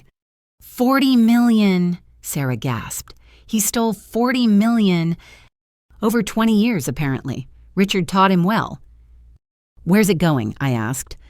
Patricia's fingers flew across keys. Cryptocurrency. Multiple wallets. He's converting everything to digital currency. Preparing to run, Harrison concluded. Question is where? He won't run without revenge, I insisted. The meeting is real. He needs to gloat. Dad pulled on his coat. Then I'm going. We're all going, James decided. Family faces this together. That's exactly what he wants, Harrison warned. All of you in one place. Then we give him what he wants, I said, but on our terms. I outlined a plan, simple but effective. Use Marcus's arrogance against him. Patricia continues the money trace. Harrison positions teams around the estate. We go in wired and ready. And when he tries to kill us, Sarah asked, we trust the FBI to do their job. I have a better idea, a new voice said. We turned to find Agent Walsh, formerly known as Brittany, standing in our doorway. She looked different without designer clothes and perfect makeup. Smaller, more real. How are you here? Harrison demanded. Released on federal recognizance. Seems my 3 years undercover bought some goodwill. She faced our family. I know you hate me. You should. But I can help. You're still married to him, Chloe spat. Legally. Emotionally, I've been done since I learned about your mother. Richard was my uncle, but Elizabeth was innocent. Her murder crossed lines even I won't forgive. Convenient conscience, James muttered. Marcus trusts me, Walsh continued. Thinks I'm still playing the devoted wife. I can get close, disable his weapons, signal when to move. Why would you help us? I asked. Because Richard destroyed my family too. My mother died thinking her brother was a good man, learning the truth about what he did, who he really was. I want justice too. Justice or a deal? Patricia challenged. Both, I won't lie, but my deal helps you live through dawn. Harrison considered. She knows Marcus's patterns, his escape routes, could be valuable. Could be another trap, Sarah countered. Dad stepped forward, studying Walsh with teacher's eyes. What did my wife mean to you? The question surprised her. I only met her once, at a Christmas party when I was 12. She taught me to make paper snowflakes. Said every snowflake was unique, like people. That differences made us beautiful. Her voice cracked. I kept that snowflake for years, even after joining this sick game. Reminder that good people existed. She's dead because of your family, Dad said quietly. I know, I can't fix that, but I can help stop Marcus from killing more innocents. Silence stretched until Dad nodded. Elizabeth believed in redemption, even for those who didn't deserve it. Dad, no, I protested. She comes, but armed agents stay close. First sign of betrayal. You'll have bigger problems than me, Walsh finished. Marcus rigged the estate with surprises. I know where they are. When did he have time? Harrison asked. He's been planning this for months. The house arrest just accelerated his timeline. She pulled out a tablet showing building blueprints. Explosives in the basement, trigger mechanisms on all exits. He wants you trapped when his associates arrive. You helped plan this, James accused. I documented it, part of my FBI cover. But yes, I helped him believe I supported it. And we should trust you because, Sarah demanded. Because in 3 hours, either we all survive together or die separately. Marcus doesn't plan to spare me either. I know too much. She's right, Patricia confirmed, monitoring financial channels. I'm seeing bounties posted on dark websites. $1 million each for Morrison family members. $2 million for Gillian. $5 million for Agent Walsh. He put hits on us, Chloe paled. Professional contracts. The dawn attack is just the beginning. I felt the walls closing in. Marcus had turned our exposure of him into a death sentence for us all. All the more reason to end this tonight, I decided. We can't hide forever. So we're going, Dad asked. We're going, but smart, coordinated, ready for anything.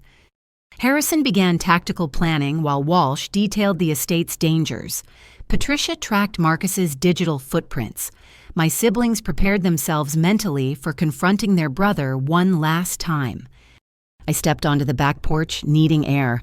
Mom's garden stretched before me, silver in moonlight. Her roses still bloomed despite the late season defiant against approaching winter. Sarah joined me. You saved us, you know. Whatever happens next, you saved us from living lies. I destroyed our family. Marcus destroyed our family. You're rebuilding it. With what brothers and prison parents' dead trust shattered? With truth, love, the things that actually matter. She hugged me. Mom would be proud.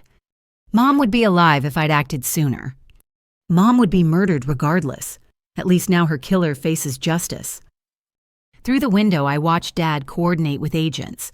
James checked weapons with surprising competence. Chloe studied building plans. Patricia typed furiously. Even Walsh seemed genuinely focused on helping. We're going to survive this, Sarah said firmly. All of us, even Marcus if he lets us. He won't let us. He's too far gone. Maybe, but we have to try, for Mom, for the brother he could have been. I thought about the boy in our family photos, bright-eyed, laughing. Before Richard's poison took hold, that child deserved mourning even if the man he became deserved prison. 1 hour, Harrison called. We move in 1 hour. 1 hour until we face the golden child's final gambit. 1 hour to prepare for whatever desperate moves remained in Marcus's playbook. I looked at Mom's roses one last time, drawing strength from their stubborn beauty. Then I went inside to face the endgame with my family. The night of revelation was almost over. Dawn would bring either justice or disaster. Maybe both. The federal convoy moved through empty Connecticut streets like a funeral procession. I rode with Dad and Patricia in an armored SUV, while my siblings followed in another vehicle. Agent Walsh, our unlikely ally, guided the lead car toward Richard Brennan's estate. 2 miles out, Harrison's voice crackled through radios. Thermal imaging shows one heat signature inside. Appears to be Marcus. Appears to be, I questioned. He's smart enough to use decoys, Walsh responded, but movement patterns match his profile. Dad stared out the window, hands clenched. 20 years I drove past that estate. 20 years of dinners, holidays, celebrations with the man who murdered my wife. You couldn't have known, Patricia said gently. I should have seen something, some sign. Psychopaths are expert mimics, I reminded him. Richard fooled everyone. Not Elizabeth. She saw through him eventually. And paid for it, Patricia added quietly. The radio crackled again. Perimeter teams in position, snipers on overwatch. We have multiple escape routes covered. Through the trees, the Brennan estate emerged like a cancer on the landscape. Gothic architecture trying too hard to impress all sharp angles and dark stone. Money without taste. Power without grace.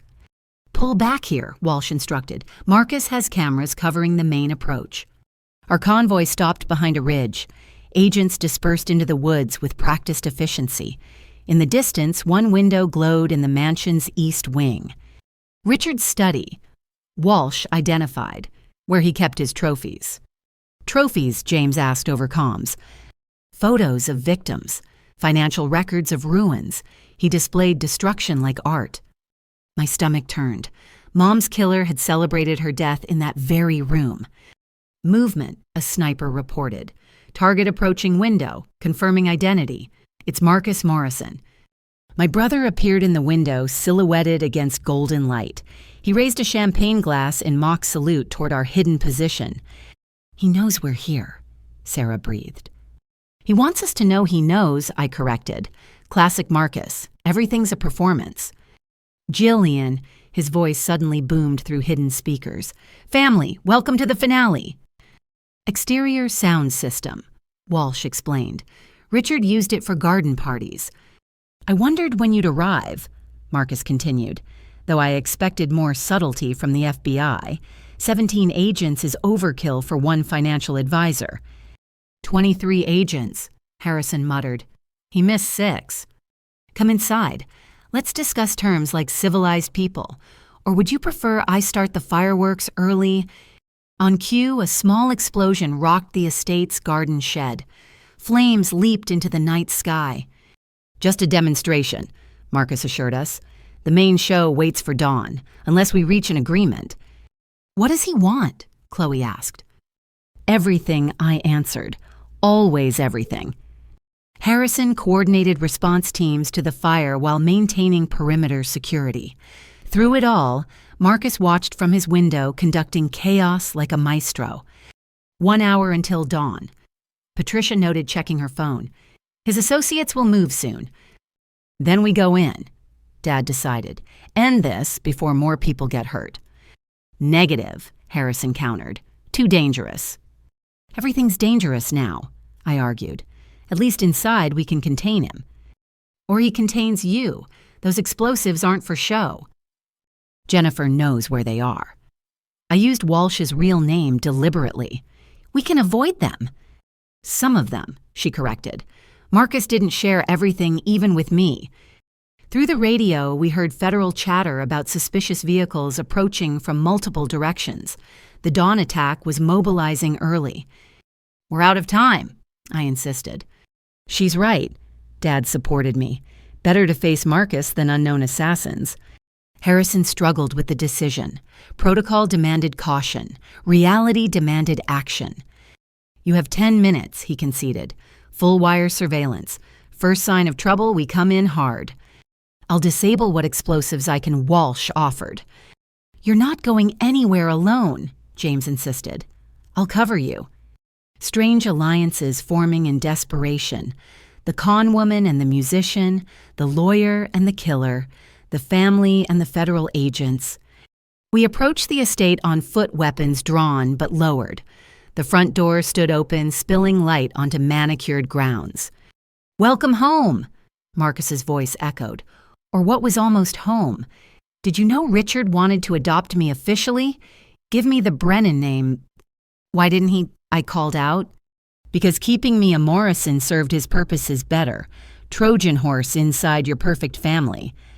We entered cautiously, Walsh, pointing out pressure plates and tripwires. The mansion's interior screamed stolen wealth, museum-quality art, priceless antiques, blood money transformed into beauty. Studies upstairs, Walsh directed. But watch the third step, mercury switch underneath. We climbed carefully, each creak seeming to mock our progress. Family photos lined the walls, Richard with politicians, celebrities, unaware they were posing with evil. You found the journal, Marcus observed as we reached the landing. Brittany always was resourceful, though I prefer calling her Jennifer now, more honest. You knew. Walsh stopped short. I've known for 2 years, dear wife. Your pillow talk improved dramatically after you turned federal. Betrayal within betrayal. Even their marriage contained double crosses. Yet you stayed with me, Walsh challenged. Useful tools deserve using. Besides, feeding false information to the FBI amused me. We reached the study door. Marcus stood with his back to us, gazing at Richard's trophy wall. Look at this. He gestured to photos. 40 years of successful predation. Richard understood power. Take everything. Apologize to no one. Die undefeated. He died alone. Dad entered first, abandoned, haunted, begging forgiveness from ghosts. He died rich, Marcus countered. That's all that matters. You believe that? Sarah stepped forward. After everything we shared, every Christmas birthday family dinner. Shared. Marcus finally turned. His face had aged years in hours' exhaustion and rage, carving new lines. You shared nothing. I was the outsider, the changeling, the boy who didn't belong. We loved you, Chloe insisted. You loved the performance, the Golden Child Act, but underneath you all knew something was wrong, felt the difference. Because Richard made you different, James argued, not because we rejected you. Semantics. The result remains. I was alone in a house full of people, rich in a family of modest means, ambitious among the complacent. Corrupted among the innocent, I added. His laugh was bitter. Innocent Dad cheated his students with grade inflation for favorites. Mom buried her head in gardens rather than face reality. You all lived in delusion. While you lived in theft, Dad said quietly. While I lived in truth, Richard's truth. Power comes from taking, not giving. Love is weakness. Family is leverage. Then why call us here? Patricia asked. Why not just run with your millions? Because running is losing, and I don't lose. He pulled out a remote control. Red lights blinked on devices throughout the room. Insurance, he explained. One button ends everything. This room, this family, this whole sick story. You'd kill yourself too, Walsh noted. Better than prison, better than poverty, better than living with failure. This isn't winning. I stepped closer. It's just another performance. The Golden Child's final show. Stay back, he warned, finger hovering over the button. Why you're going to push it anyway? Might as well get close for the finale. I moved steadily forward, seeing fear creep into his eyes. For all his bravado, Marcus didn't want to die. I'll do it, he threatened. No, you won't, because deep down you still want to win, still think there's an angle to play. You don't know me. I raised you, changed your diapers, taught you to tie shoes, read you bedtime stories. Ancient history. Our history, before Richard, before poison, when you were just my little brother who was afraid of thunderstorms. Something flickered in his expression, memory fighting programming. Remember the fort? Sarah joined my approach. The one we built in the basement, you made us sign a constitution, equal votes for everyone. Childish nonsense. Marcus dismissed, but his voice wavered. You wrote no tyrants allowed on the door. James added, said every kingdom needed democracy. Before you became the tyrant, Chloe observed sadly. I became what was necessary, Marcus insisted. What Richard showed me I could be. What Richard forced you to become, Dad corrected. He stole your choices, made you his weapon against us. I chose plenty, Marcus countered. Chose every theft, every lie, every betrayal. After he rewired your soul, Patricia said gently. Elizabeth saw it happening, tried to stop it, died trying to save you. She died because she was weak. She died because she loved you. I reached for the remote. Loved the boy you were, mourned the man you became, but never stopped hoping you'd find your way back. His hand trembled. Tears gathered but didn't fall. It's too late, he whispered. It's never too late. Dad stepped beside me. You're still my son. Blood or not, crime or not. I failed you, but that love remains. Love. Marcus laughed brokenly. You don't love me. You love the idea of me, the son you wanted versus the one you got. I love both, Dad insisted. The golden child and the broken man, the performer and the person underneath. There's nothing underneath. Richard made sure of that. Richard's dead, I reminded him. His voice doesn't have to be yours anymore. For a moment, Marcus looked impossibly young, lost, the mask cracking to reveal decades of pain. Then headlights flooded the room. Vehicle engines roared outside. The dawn attack had arrived early. Contacts incoming. Harrison's voice exploded through comms. Multiple hostiles, weapons hot. Marcus smiled sadly. Too late for redemption stories. The bills come due. He didn't press the button. Instead, he set down the remote and walked to the window. They're here for all of us, he observed casually. My associates don't leave witnesses. Then help us stop them, I urged. Why prison or death? Those are my only options now. Living is an option. Testified, protected, alive to make amends. Amens. He turned back. I destroyed dozens of lives, stole millions, helped murder our mother. What amends could possibly balance that? Gunfire erupted outside. Federal agents engaging Marcus's arriving associates. Our family huddled together as windows shattered. This is how it ends, Marcus observed. The Golden Child's kingdom burning down. This is how it changes, I countered, grabbing the remote. You can still choose differently. He looked at each of us. His fractured family, his abandoned siblings, his betrayed father. I'm sorry, he said quietly, 2 words carrying 20 years of weight.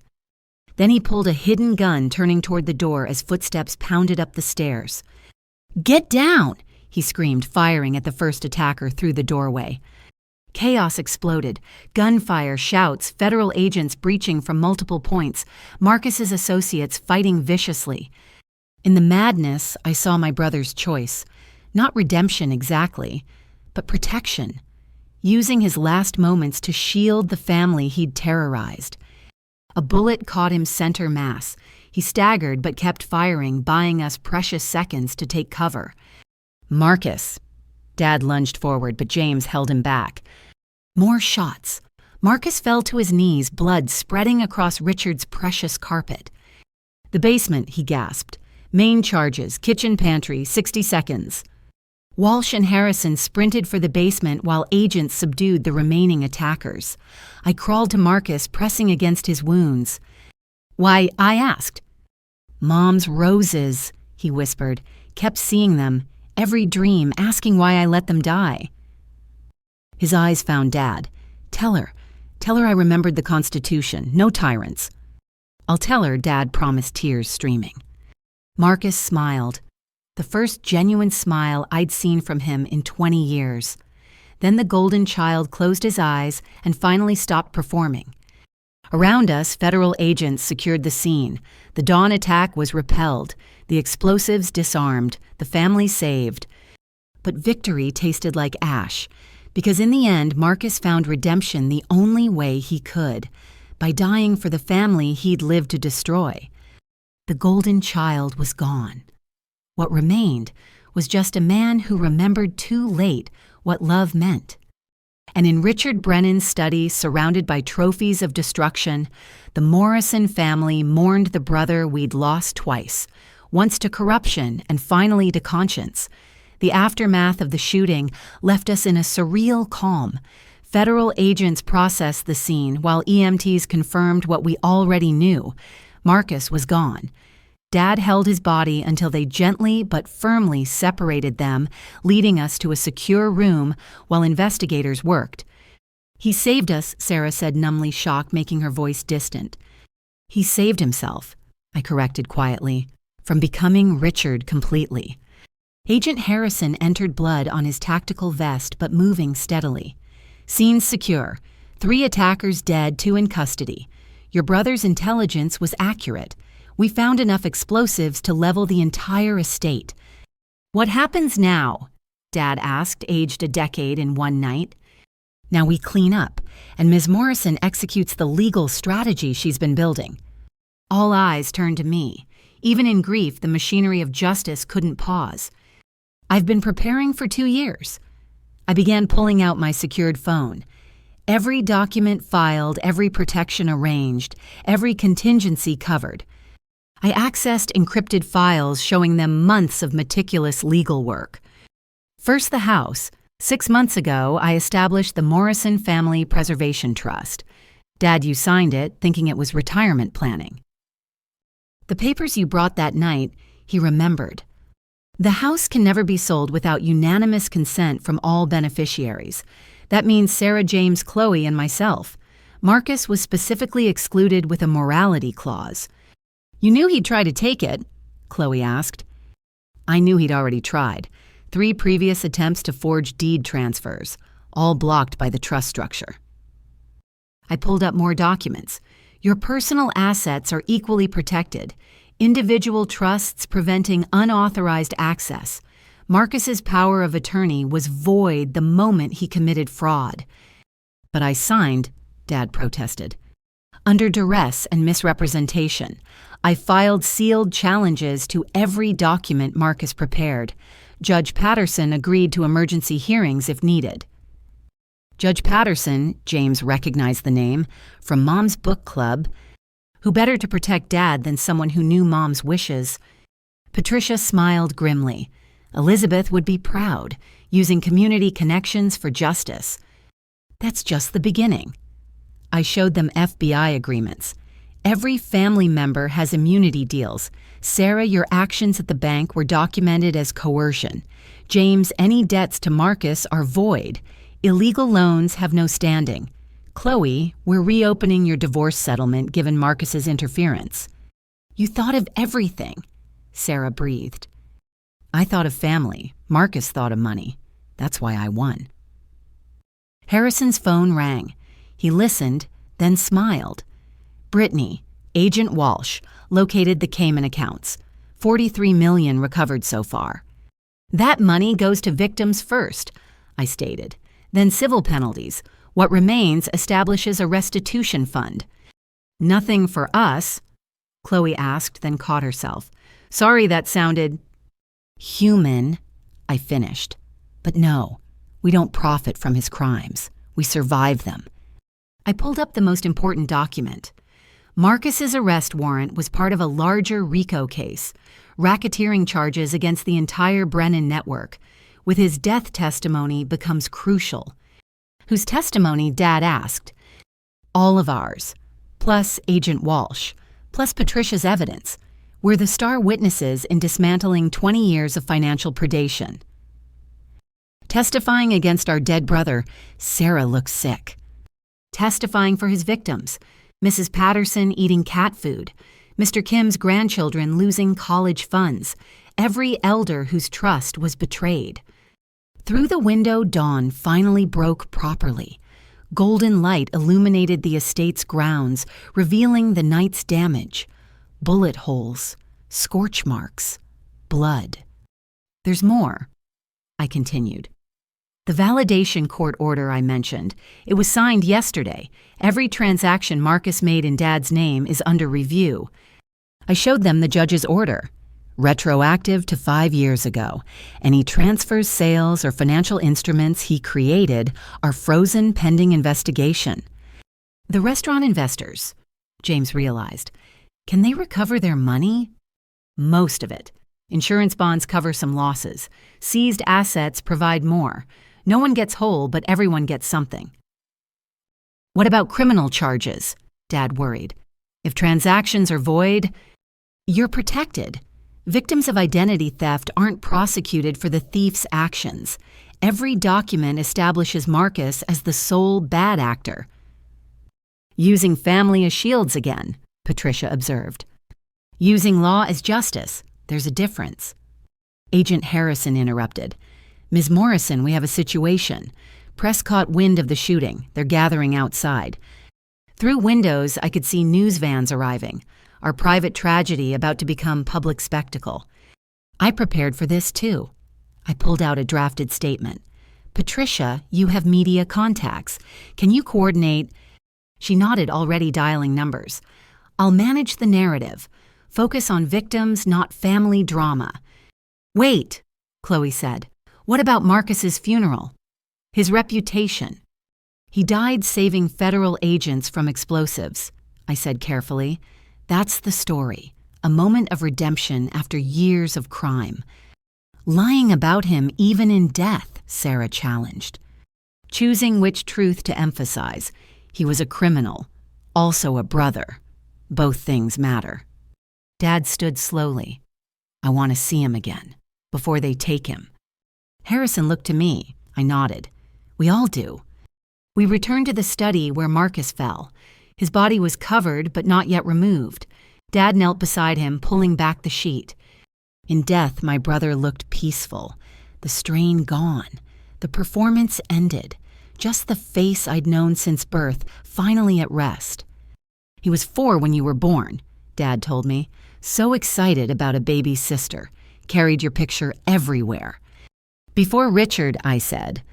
Before everything went wrong. Dad touched Marcus's hair gently. Maybe now he's free. From Richard's voice, James agreed, from the poison. We stood vigil until the coroner arrived, each sibling saying goodbye to the brother we'd lost long before tonight, the golden child who'd tarnished himself beyond recognition, but found in his final moment a glimmer of the boy he'd been. As they took him away, my phone buzzed with alerts, banks confirming frozen accounts, lawyers acknowledging filed motions, the legal machine I'd built activating across multiple jurisdictions. You really did prepare everything. Patricia marveled, reading notifications over my shoulder. Not everything, I admitted. I didn't prepare for him dying. Part of me thought, he'd survive to face justice, Dad supplied. To find redemption, real redemption, in life, not death. He found what he could, Dad said firmly. That has to be enough. Harrison returned with updates. Press conference in 1 hour. U.S. Attorney wants to announce the RICO case. You'll need to be there. All of us, Sarah paled. United front, I confirmed. Show the world that families can survive predators, even internal ones. What do we say? Chloe worried. The truth. That we loved someone who lost his way. That crime has consequences. That victims deserve justice. And Marcus, James asked, how do we explain him? I thought carefully. We explain that Richard Brennan stole a child's soul, that greed consumed a good person, that in the end family mattered more than money. Will anyone believe it? Sarah wondered. Does it matter we know the truth? Mom knew, that's enough. As we prepared to face the cameras, I made final calls. Victim notification services, restitution administrators, insurance investigators, the wheels of justice turning properly at last. Gillian. Dad caught my arm. Thank you for protecting us, for being stronger than I was. You were plenty strong. You loved unconditionally. That's its own courage. Your mother would be so proud. You became everything she hoped. We all did. I looked at my siblings. We survived, together. That's what she wanted most. Outside, reporters gathered like vultures, but I felt ready. 2 years of preparation crystallizing into this moment. The legal framework to protect my family was complete. The criminal network was exposed. The victims would receive justice. Marcus was gone, but his shadow no longer loomed over us. The golden child had fallen, and in falling set us free.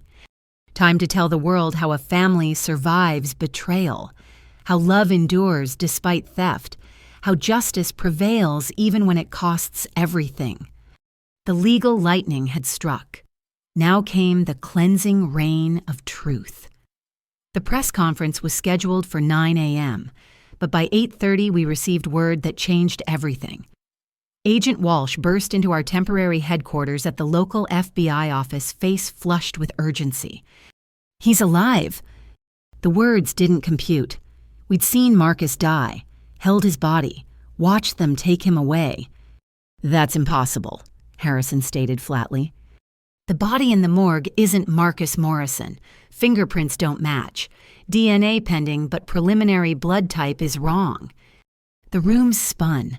My carefully constructed legal framework suddenly felt like a house of cards in a hurricane. Then who? Dad couldn't finish. Best guess, one of his associates. Similar height and build. The facial damage from the shooting obscured identity. He played us, I breathed. Even at the end, he played us. Security footage shows someone in tactical gear leaving through the basement during the firefight. We thought it was one of ours. The explosives, James realized. He sent us to the basement to create a distraction. My phone rang. Unknown number.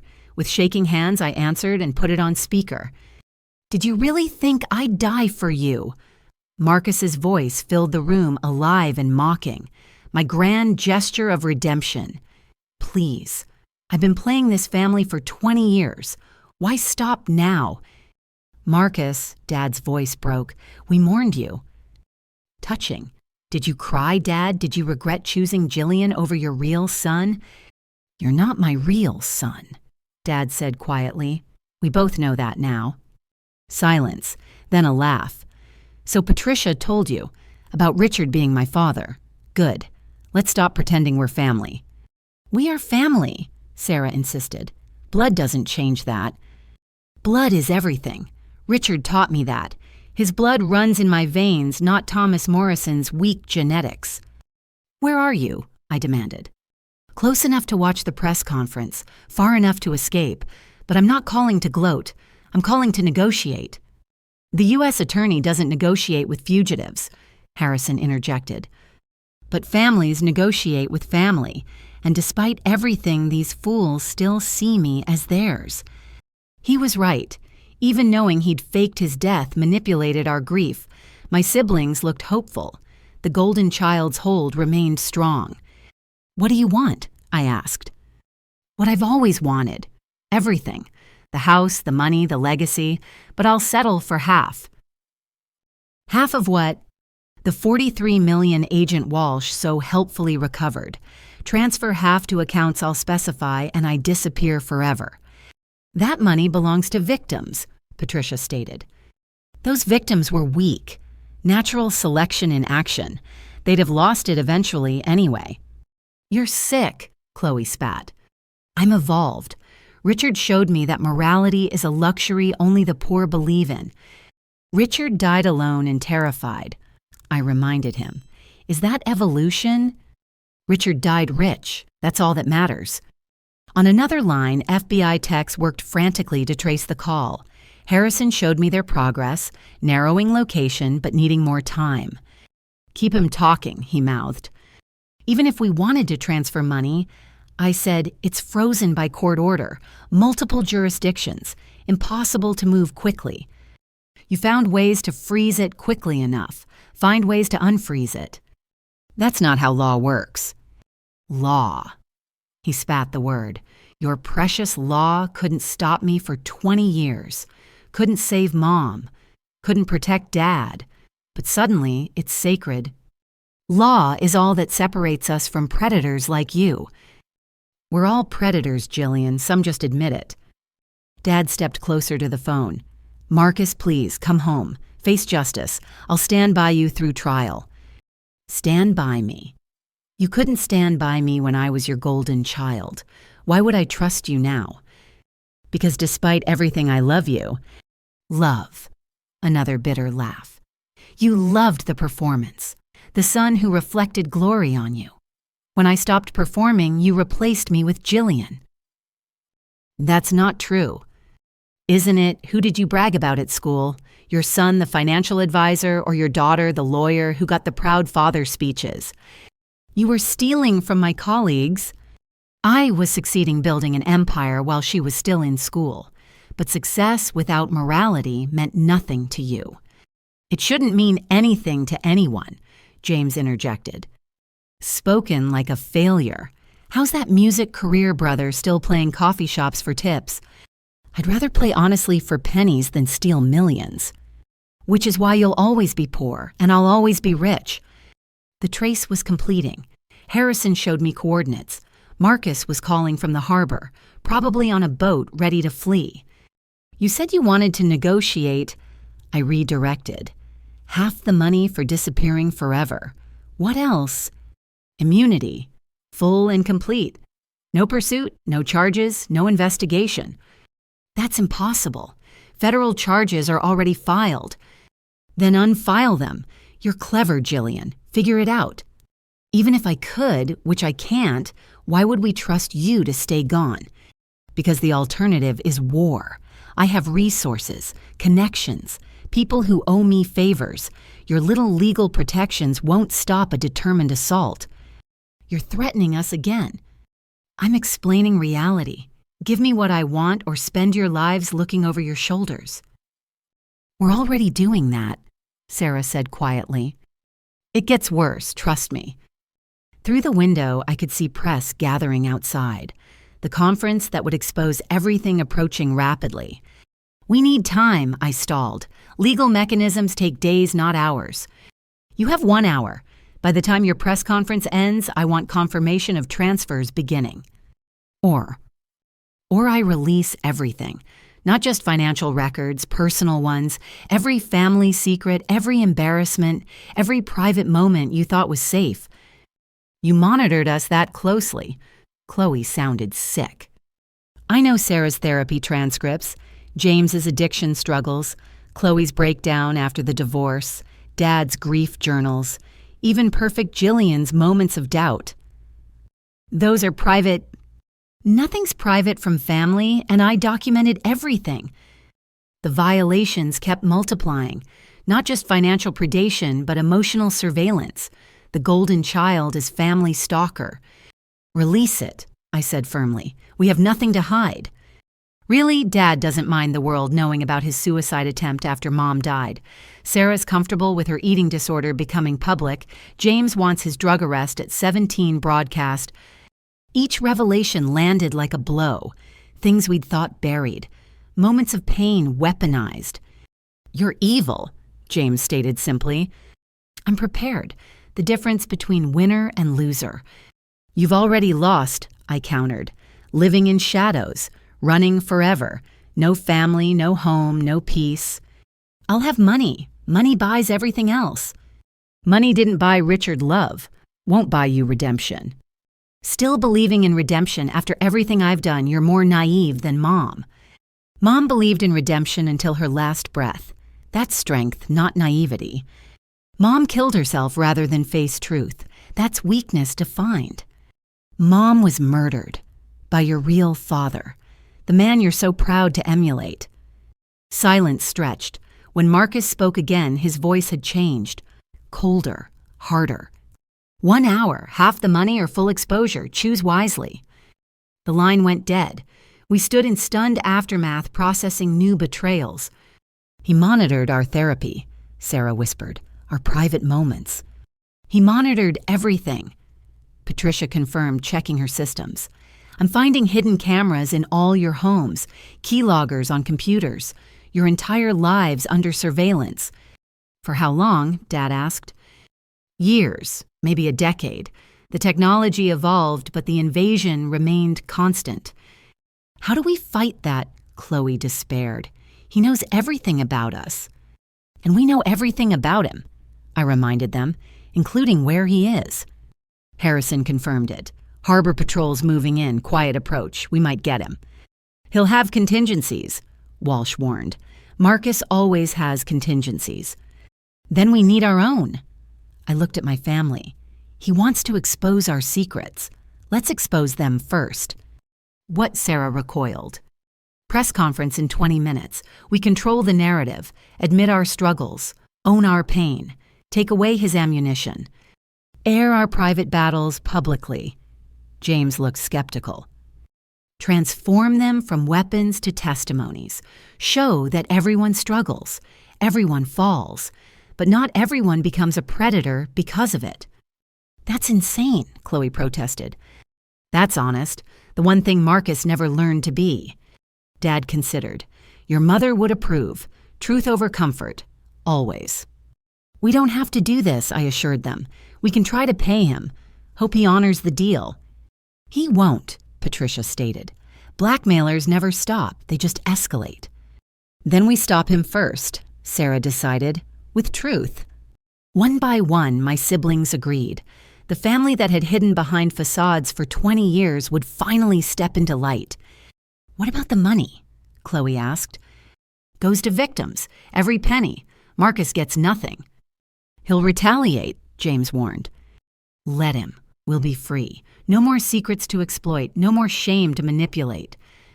As we prepared for the conference, Harrison received word. Harbor Patrol had found the boat Marcus called from. Empty. Another misdirection.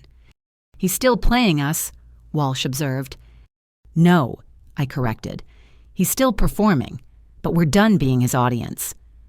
We walked toward the press room together, 5 siblings united by tragedy, strengthened by truth, ready to strip the golden child's power by refusing to be victims anymore. Marcus thought exposure was his weapon. He didn't realize it was our liberation. The press room at the FBI office buzzed with barely contained energy. Reporters jostled for position while cameras focused on the empty podium. Behind a curtain, my family huddled together, each processing what we were about to do. "Remember," I said quietly, "we control our stories. Not Marcus, not the media, us." Sarah clutched note cards with trembling hands. "I've never talked about the eating disorder publicly, not even to friends." "You don't have to now," James assured her. "We can find another way." "No, Gillian's right. Secrets gave him power. Truth takes it back." Agent Harrison approached. "Harbor Patrol lost him, but we have leads. Bus terminal cameras caught someone matching his description buying tickets to multiple destinations." "Classic misdirection," I noted. "He's probably driving in the opposite direction." Ms. Morrison, the U.S. attorney, arrived looking harried. "I understand there have been developments. Marcus is alive, making demands, threatening exposure of family secrets." "Then we postpone, regroup, adjust strategy. We go forward, but expanded scope. Not just financial crimes, but the human cost. Our cost." She looked skeptical. Personal revelations could undermine credibility. Or demonstrate that victims can be anyone, even families of perpetrators. "It's risky." "Everything about this case is risky. At least this risk serves justice." She nodded slowly. "Your call. But stay focused on the criminal enterprise. Personal details support, not overshadow." "Understood." Harrison's phone rang. He listened, then paled. Marcus just released something. Financial records hitting dark websites. Victim names, addresses, loss amounts. "He's exposing his own victims." Patricia grabbed a laptop, fingers flying. "This makes no sense." "It makes perfect sense," I realized. "He's creating chaos, overwhelming the system, making prosecution harder. And endangering innocent people," Dad added. "They'll be targeted for identity theft, harassment, secondary victimization." "Can we stop it?" Chloe asked. "Already spreading," Patricia reported. "Multiple mirror sites. It's like he prepared this nuclear option months ago." "Then we counter with truth," I decided. "Show the world who released it and why. Make him the villain, not the victims." The U.S. attorney nodded. "I'll adjust my remarks. This changes the narrative, but not the goal." 2 minutes, a tech announced. We took positions, the attorney at the podium, our family to the side. Visible, but not central, until our moment came. "Good morning," she began as we entered. "I'm here to announce the largest elder fraud takedown in Connecticut history. The Morrison Financial Advisory Network stole over $40 million from vulnerable victims across multiple states." Cameras clicked furiously. Reporters scribbled notes, the story they'd come for unfolding. The investigation revealed systematic targeting of elderly clients, sophisticated money laundering, and corruption spanning 2 decades. At the center was Marcus Morrison, who learned his criminal trade from Dr. Richard Brennan. She outlined the RICO case, the charges, the evidence. Professional, devastating. The Golden Child's empire laid bare. However, this case involves more than numbers. It involves families. Betrayal at the most personal level. The Morrison family themselves, victims of Marcus's crimes, have shown extraordinary courage in exposing this network. My cue. I stepped to secondary microphones, my family flanking me. "My name is Gillian Morrison. Marcus is my brother, was my brother. For 20 years, we believed he was building success. Instead, he was building a criminal empire on our family's reputation." I paused, gathering strength. He stole more than money. He stole trust, from clients who saw our father's integrity and assumed Marcus shared it, from siblings who believed his lies, from parents who loved unconditionally. This morning, Marcus threatened to release our family's private struggles if we didn't pay him $21 million.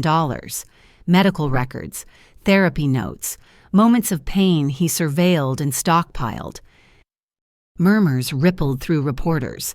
This wasn't the story they'd expected. We refuse to be blackmailed. Instead, we'll share our truths ourselves, because shame only exists in shadows, and Marcus has hidden in shadows long enough. I stepped back. Sarah moved forward, voice shaky but determined. I'm Sarah Morrison.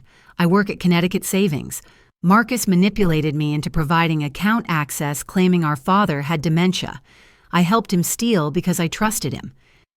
She took a breath. He threatened to reveal my eating disorder, treatment I sought after our mother's death. I'm not ashamed of needing help. I'm ashamed I enabled his crimes. But I'm testifying, fully, because victims deserve justice more than I deserve privacy. James took the microphone next. I'm James Morrison, musician. Marcus sabotaged my career for years, then offered loans I couldn't repay. He knew about my teenage drug arrest, addiction issues I fought to overcome. His voice strengthened. 13 years clean. That's not shame. That's victory, and I won't let him weaponize my recovery. Chloe stepped up. I'm Chloe Morrison. Marcus interfered with my divorce, ensuring I lost everything. He has documentation of my breakdown afterward, hospitalization for depression. She lifted her chin. Mental health isn't weakness. It's human. I survived my lowest point. I'll survive him exposing it.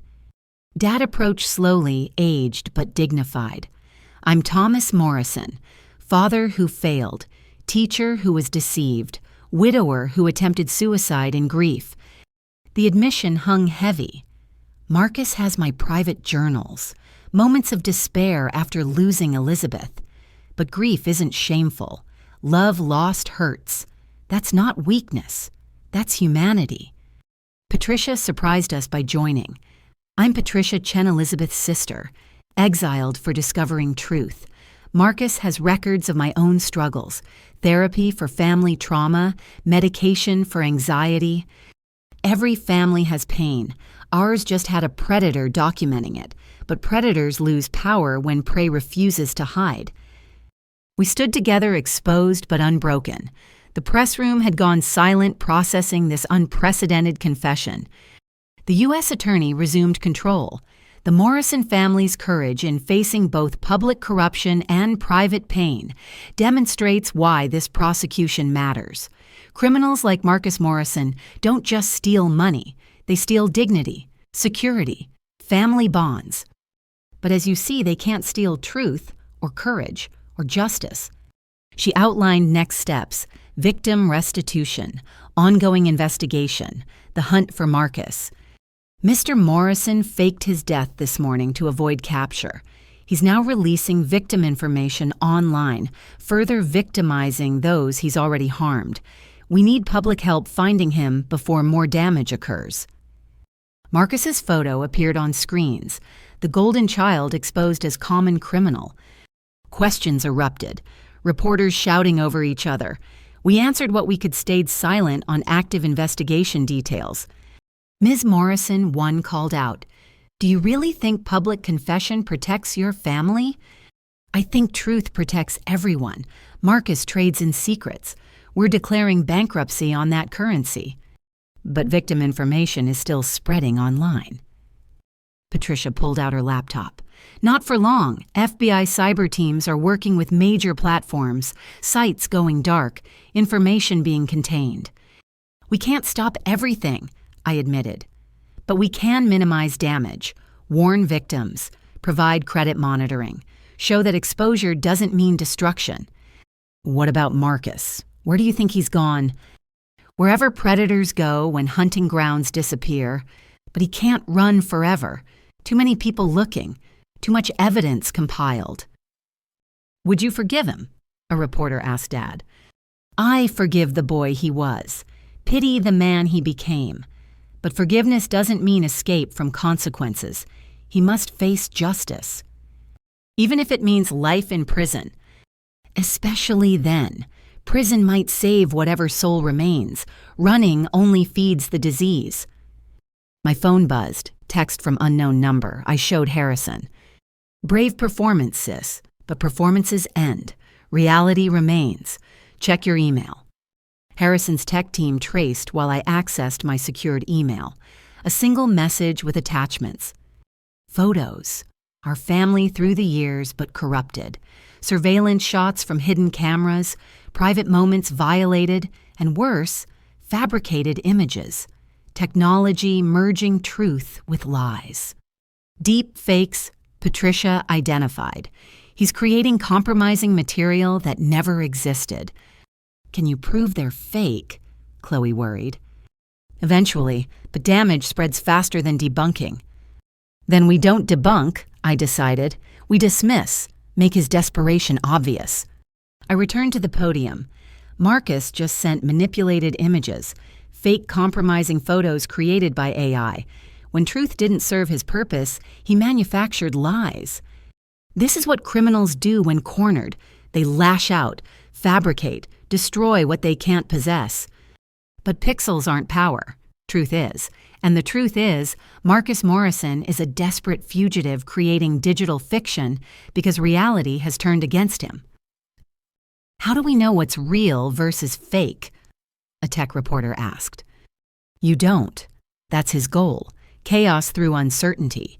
But courts require evidence, verification, authentication. His digital tantrums are noise, not proof. The press conference continued, but I felt the shift. From sensational story to human truth. From family shame to family strength. Marcus thought exposure was his weapon. Instead, it became our testimony. Proof that surviving trauma doesn't mean hiding it. That criminals can wound but not destroy those who refuse to be victims. As we concluded, Harrison pulled me aside.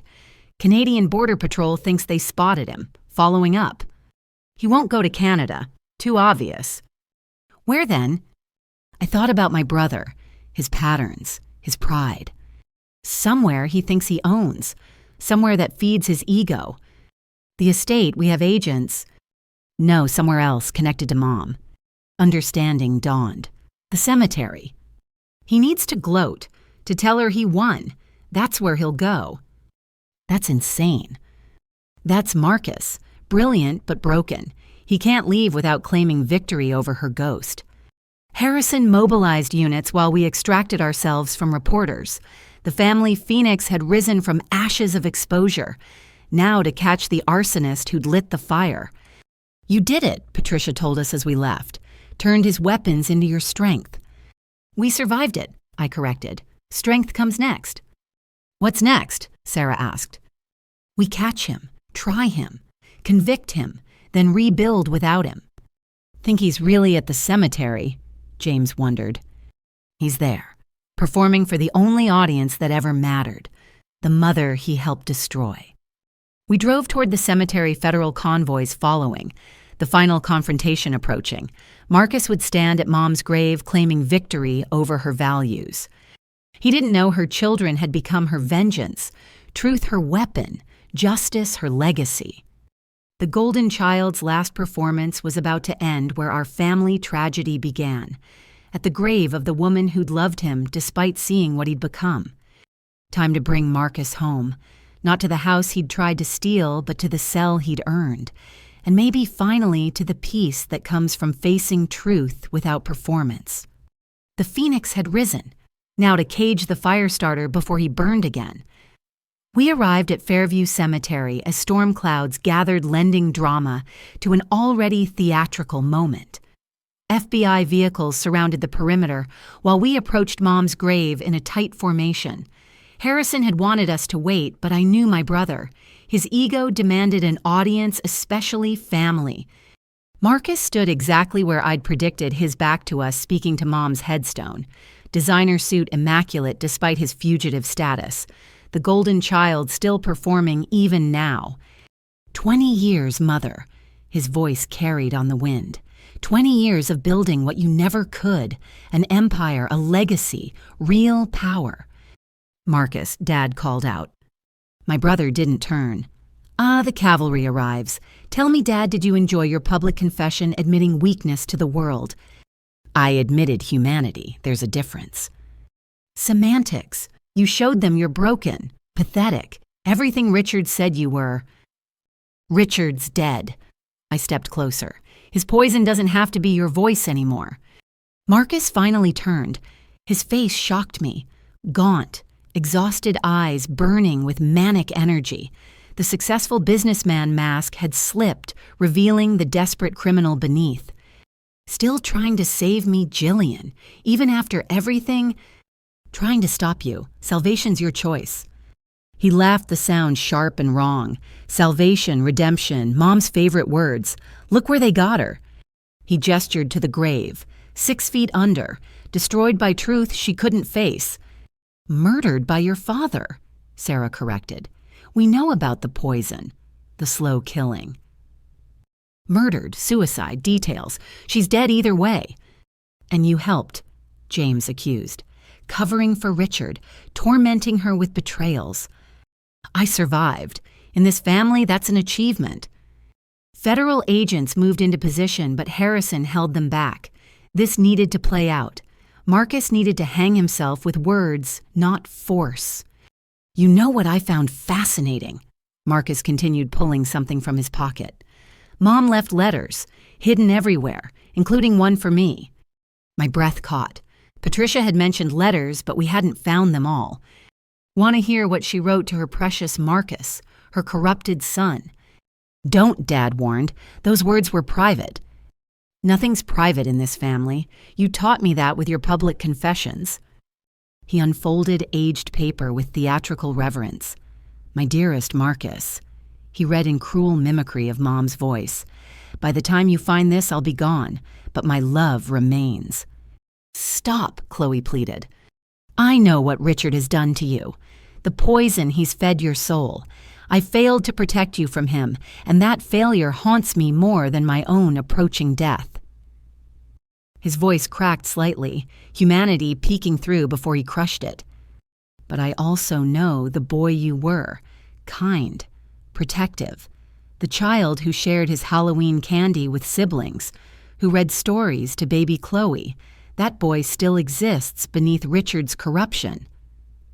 She was right, I said quietly. He existed. We saw glimpses. Glimpses of weakness, Marcus snarled. Moments Richard beat out of me. He continued reading. I'm leaving you a choice, my son.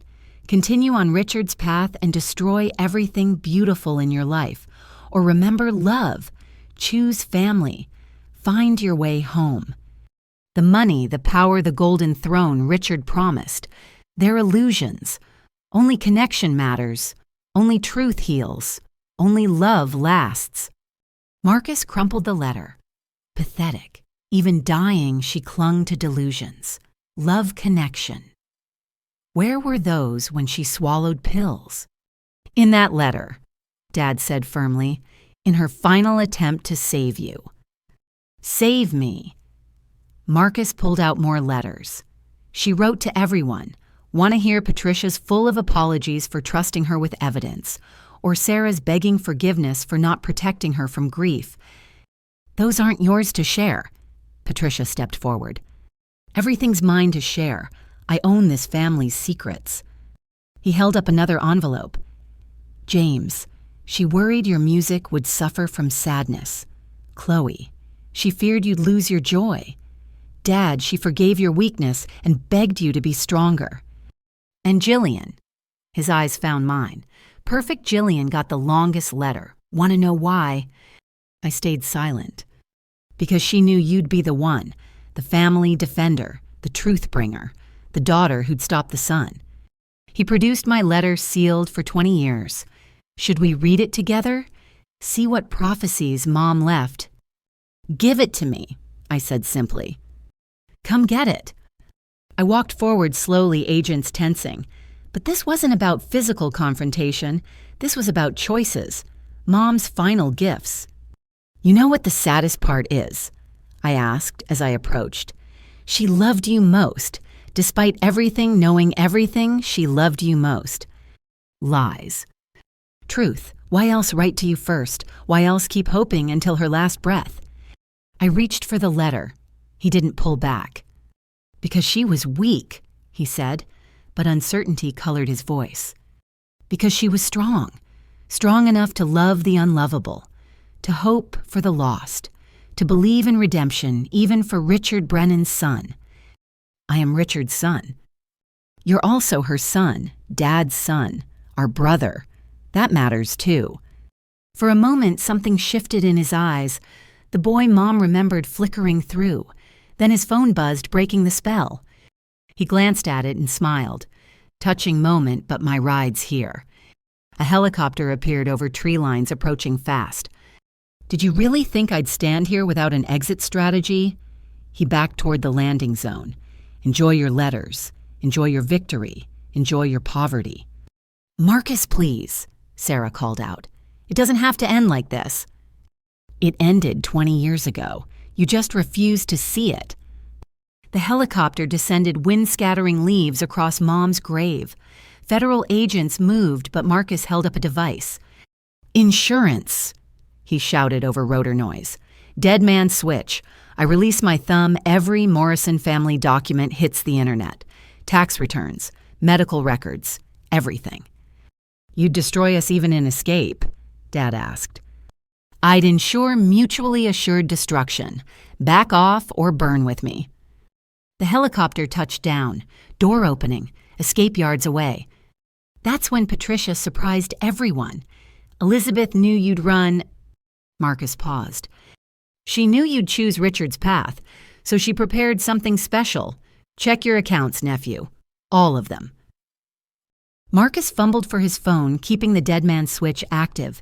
His face went white. What did you do? Not me, your mother. 20 years ago, she embedded a virus in the founding documents of every shell company you'd create, dormant until activated by specific triggers. Impossible. Technology didn't... She didn't use technology. She used law, sunset clauses, self-destruct provisions, hidden in the legal language Richard taught you to exploit. You're lying.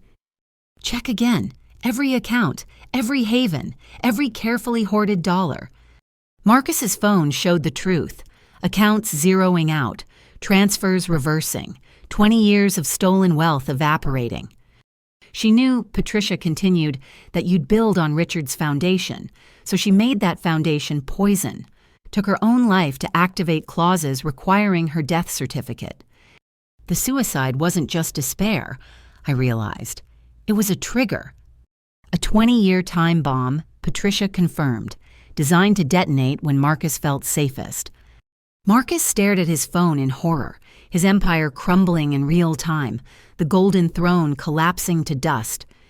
She destroyed me from the grave. She saved you, Dad corrected. Removed the temptation. Forced the choice she always wanted you to make. Without money, you're just Marcus, I added. Our brother, not Richard's creation. The helicopter pilot gestured urgently. Time running out, FBI closing in.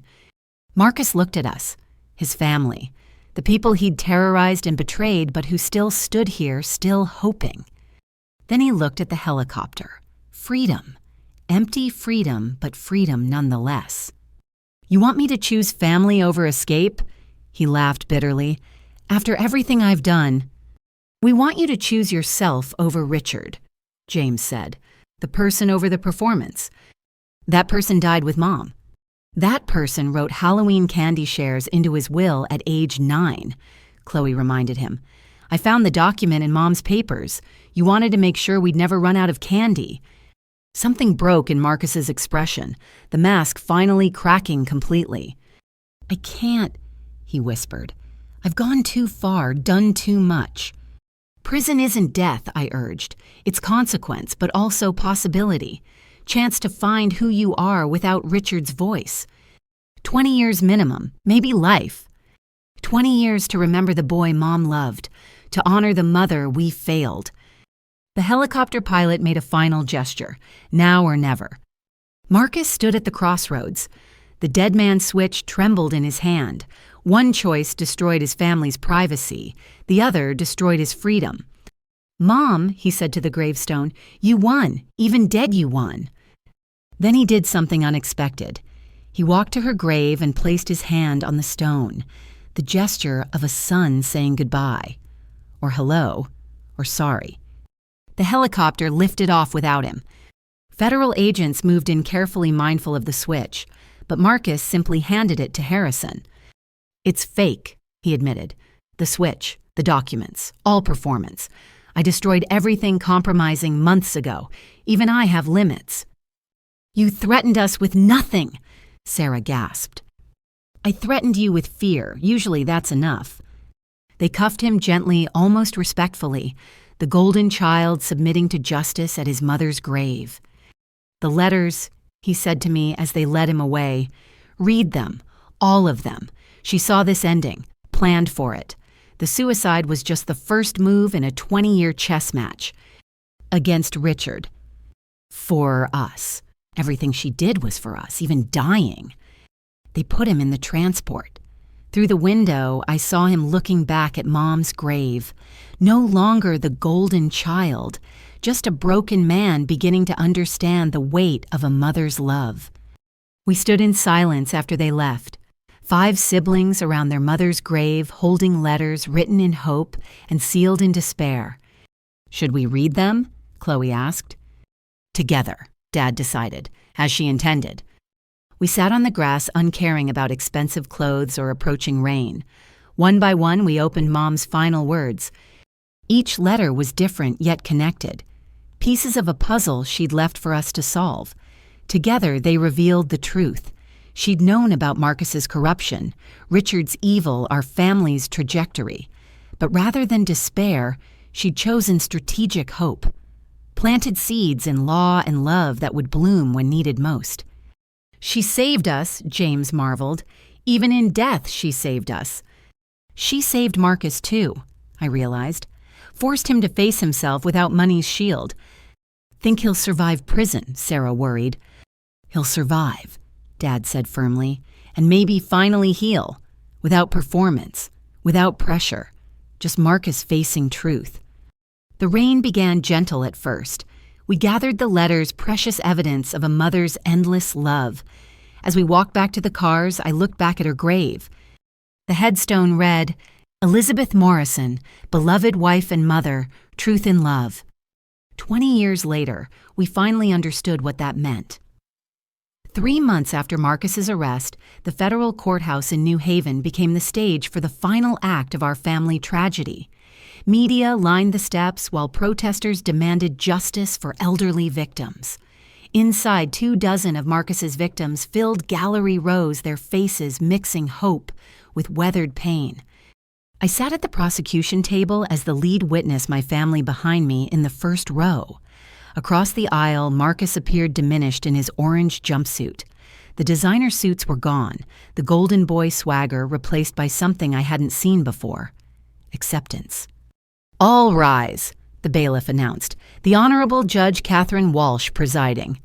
Judge Walsh, no relation to Agent Walsh, had a reputation for fairness tempered by steel. She'd overseen financial crime cases for 2 decades, seen every excuse and manipulation. Marcus would find no sympathy here. "We're here for sentencing in United States versus Marcus Morrison," she began. "The defendant has pled guilty to 47 counts of wire fraud money, laundering, elder abuse, and racketeering. The plea agreement recommends 20 to 25 years. However, I'll hear victim impact statements before deciding." One by one, Marcus's victims approached the podium. Mrs. Patterson, no longer eating cat food but still struggling, spoke of retirement dreams destroyed. Mr. Kim described grandchildren who couldn't attend college because their futures were stolen. Each story added weight to the scale of justice. "I trusted him," Eleanor Chen said through tears. "Not because of his promises, but because of his family. The Morrison name meant integrity in our community.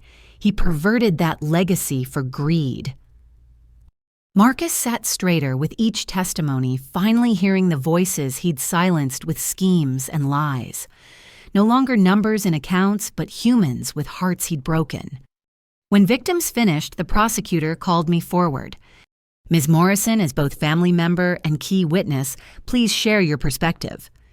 I approached the podium, meeting Marcus's eyes briefly. What I saw there surprised me. Not defiance or hatred, but something approaching remorse. Your Honor, Marcus Morrison is my brother. For 20 years, I watched him transform from a kind child into a criminal. That transformation wasn't natural. It was engineered by Richard Brennan, who groomed him from adolescence. However, explanation is an excuse. Marcus chose to continue Richard's legacy, chose to steal, lie, destroy. Every victim who spoke represents a choice he made against conscience. I pulled out a document. This is a letter our mother wrote before her death. She predicted this moment. Wrote, "If you're reading this in court, then Marcus has fallen completely. But remember, even fallen angels were once angels. Justice must be served, but let mercy temper judgment. Prison might save the soul money corrupted." The prosecution requests the full 25 years. I continued, not from vengeance, but from hope. Hope that separated from temptation, Marcus might rediscover his humanity. Hope that victims see justice served. Hope that other potential predators see consequence is real. I returned to my seat. The defense attorney, a public defender since Marcus's money had vanished, made obligatory arguments about cooperation and remorse. Then came the surprise. Your Honor. The defender announced Mr. Morrison wishes to address the court. Murmurs rippled through the gallery. Defendants rarely spoke at sentencing, especially in financial crimes. Too much risk, too little gain. Marcus stood slowly, chains clanking. The sound seemed to emphasize how far he'd fallen from boardrooms and BMWs. Your Honor, he began, voice steady but subdued. I've spent 3 months in custody reading every victim's statement, studying every loss I caused. For the first time in 20 years, I see clearly. He turned to the gallery. Mrs. Patterson, you trusted me because you taught with my father, shared lunches, compared grandchildren photos. I saw that trust and computed its monetary value. I'm sorry. The word feels pathetically small, but it's true. Mr. Kim, your granddaughter Lisa, wanted to be a doctor. I stole that dream for a boat I used twice. No sentence can restore her future, but I'll spend mine trying to earn forgiveness I don't deserve. One by one, he addressed victims by name, personal details that showed he'd finally seen them as people, not prey. Some cried, others glared. Eleanor Chen simply nodded, acknowledging words 2 decades too late. To my family, he turned to us, I terrorized you, surveilled you, tried to destroy you when you exposed me. You offered love, I returned it with theft. You offered redemption, I chose revenge. His voice cracked. Mom saw what I was becoming, tried to save me. I helped drive her to death rather than listen. That's my true crime. The money just kept score. Your Honor, I request the maximum sentence. Not because the prosecutor demands it, but because I need it. 25 years to excavate the person Richard buried, to find the boy who shared Halloween candy, to honor the mother I failed. Some crimes can't be undone. Some trust can't be rebuilt. But maybe given time and bars and truth, something human can grow from the wreckage I created. He sat down. The courtroom held its breath. Judge Walsh reviewed papers, her expression unreadable. Mr. Morrison, your statement shows either genuine remorse or masterful manipulation. Given your history, distinguishing between them seems impossible. However, actions matter more than words. You've cooperated fully, revealed hidden accounts, testified against co-conspirators. The Brennan network is dismantled largely due to your assistance.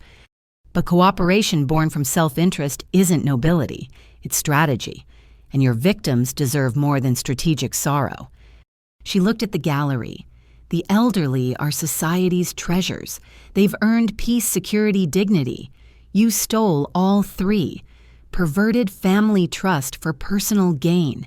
Corrupted your father's reputation, built over 40 teaching years. I sentence you to 25 years federal custody. No parole eligibility for 20. You'll serve time at Otisville Correctional, where you'll participate in financial rehabilitation programs, teaching inmates financial literacy. Perhaps educating others will remind you what education meant before you weaponized it. Additionally, any future earnings beyond basic necessities go to victim restitution. Write a book, proceeds to victims. Paid interviews, victims. You'll live modestly while repaying lavishly. Mr. Morrison, you spoke of finding the boy who shared candy. I hope you do. But hope doesn't reduce consequence. 25 years. Court dismissed. The gavel fell with finality. Marshals moved to escort Marcus out. He looked back once, meeting each family member's gaze. "Thank you," he mouthed silently. Then he was gone. The courtroom erupted in subdued celebration.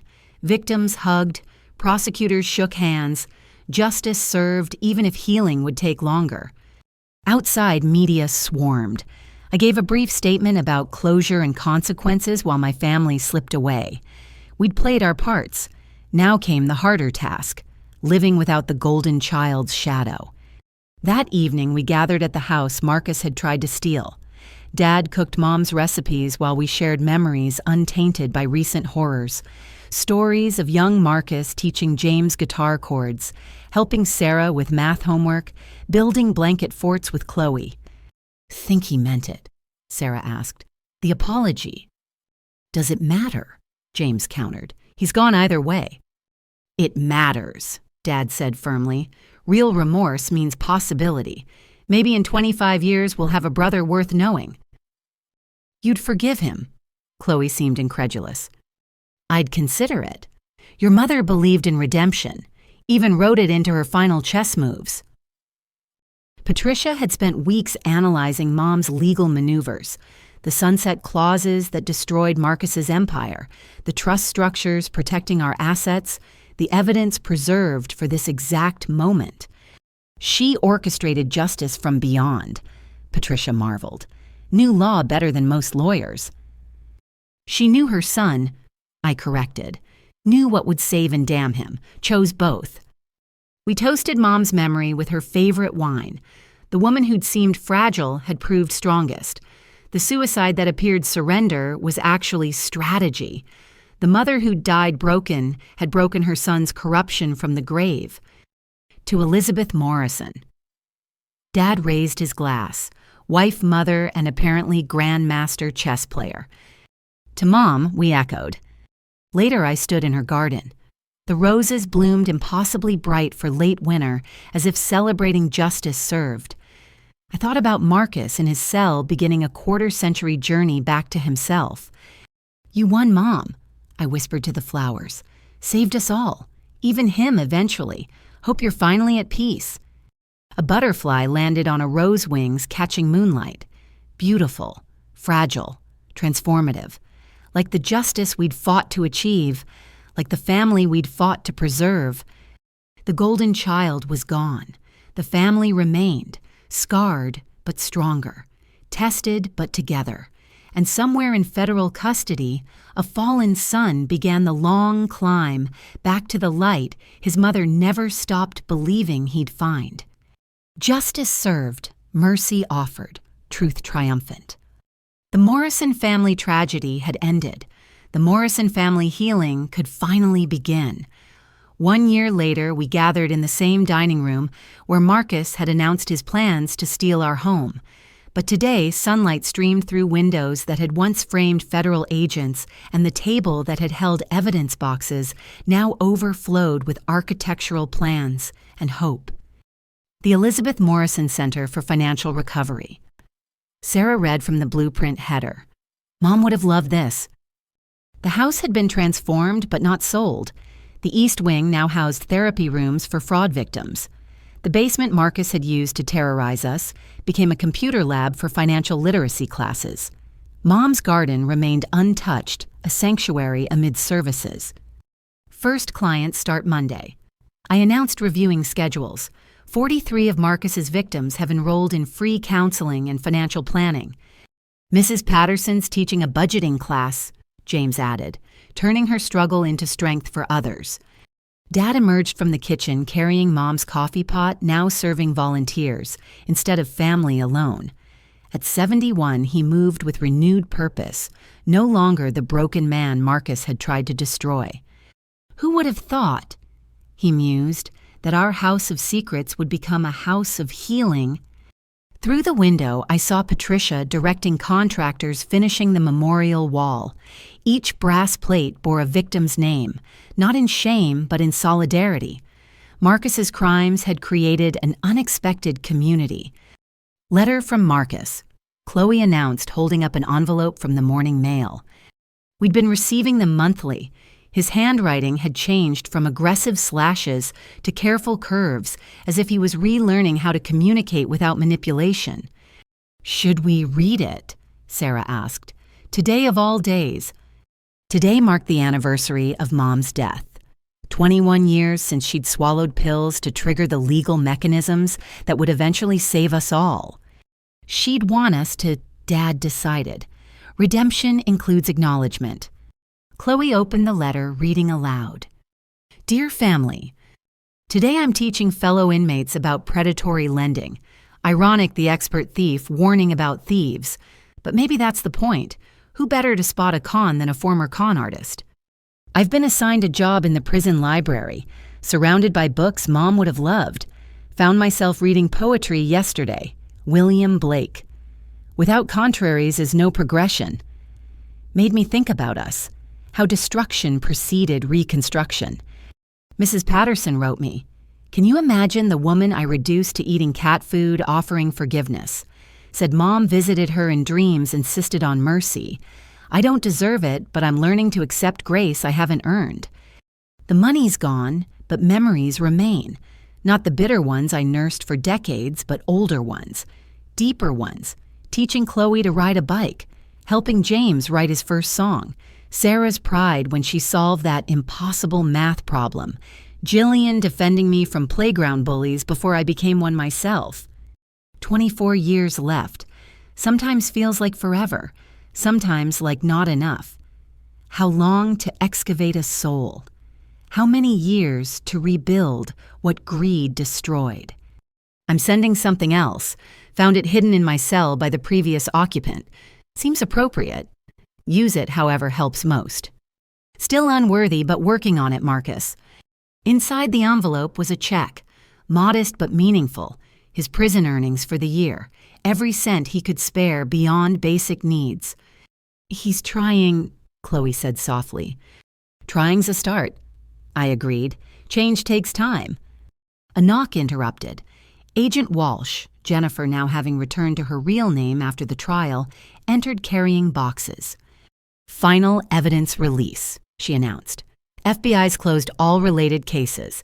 These are personal items from Marcus's office. We'd avoided dealing with his possessions, the detritus of a criminal life, but closure required confronting even painful remnants. I'll help sort, Jennifer offered. Least I can do after everything. She'd become an unexpected ally. Her undercover work had traumatized her too, living Marcus's lies for 3 years.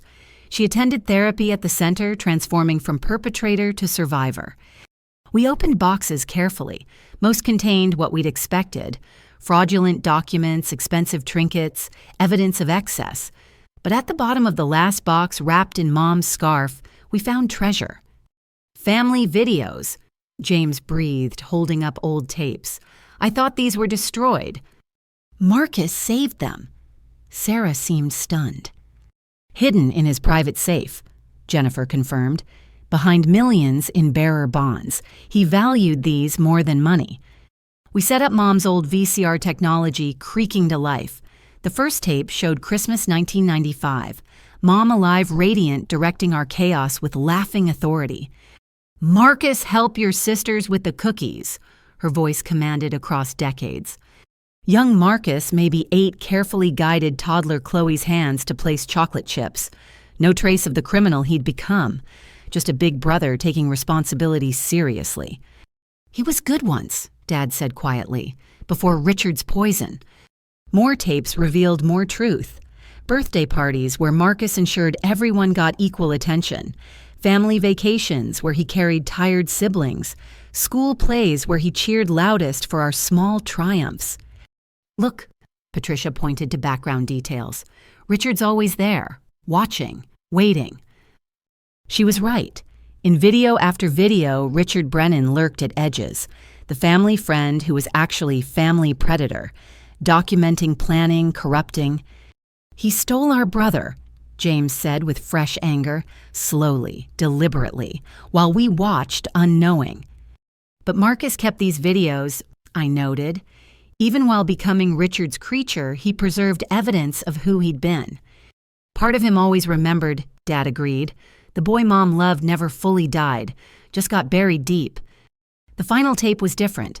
Handheld shaky, dated a week before Mom's death. She spoke directly to the camera Marcus filming.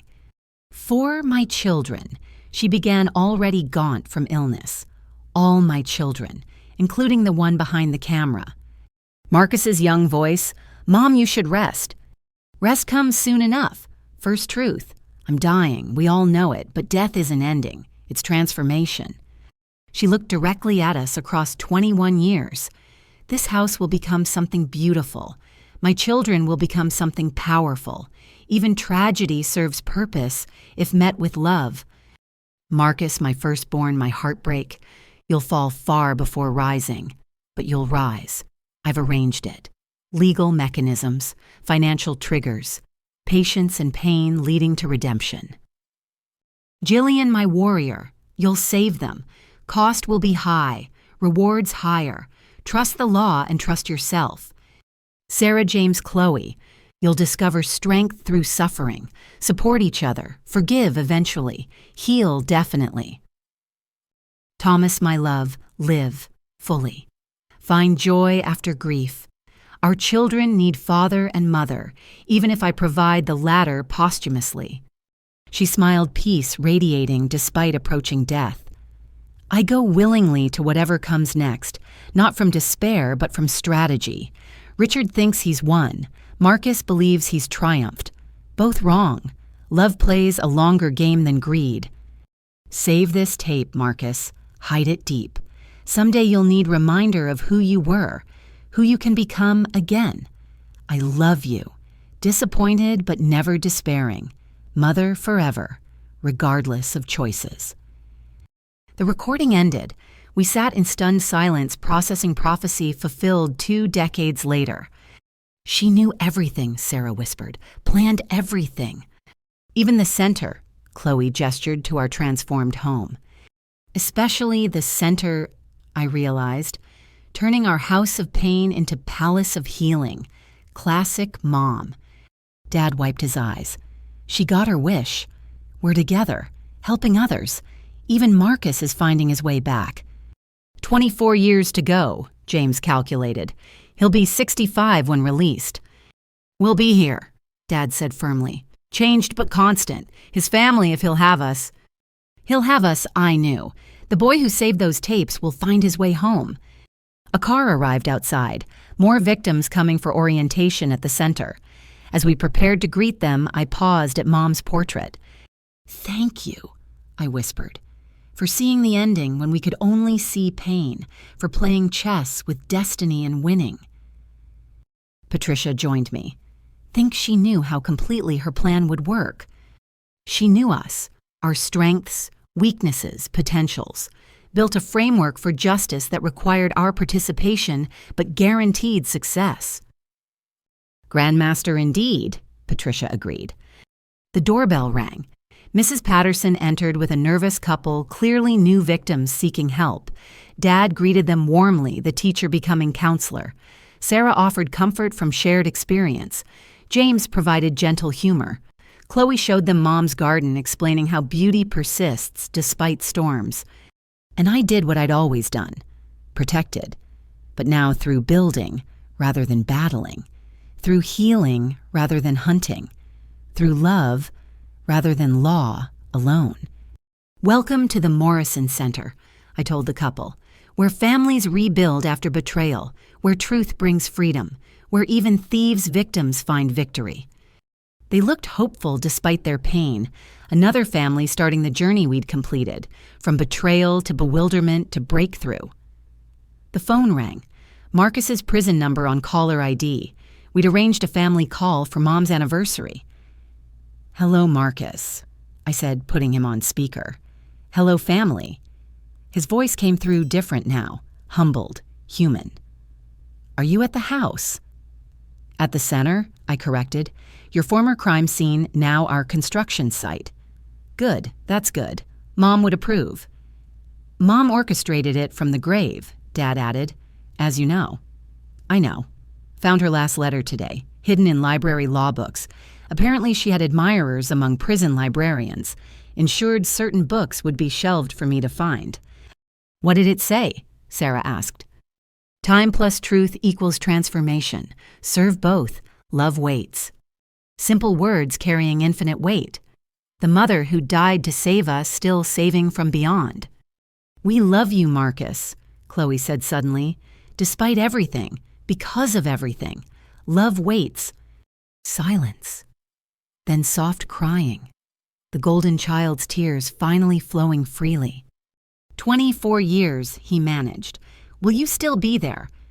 "We'll be here, we promised together. Family waits too." The call ended. We returned to our work, greeting victims, planning programs, rebuilding lives. The Morrison Center buzzed with purpose, born from pain. As evening approached, we gathered in Mom's garden. Her roses bloomed impossibly bright, fed by truth and watered by tears. 5 siblings and an aunt bonded by tragedy, but defined by triumph. "To second chances," Dad raised his coffee cup. "To justice served," I added. Behind us, the house that had sheltered secrets now shared solutions. Before us, futures stretched bright with possibility. And somewhere in federal custody, a prodigal son counted days until return. The golden child had fallen. The family had risen, and in between, love had never stopped working its patient magic. "Do you ever wonder," Dad asked as stars appeared, "what Mom would think of all this?" I smiled, remembering her final video words.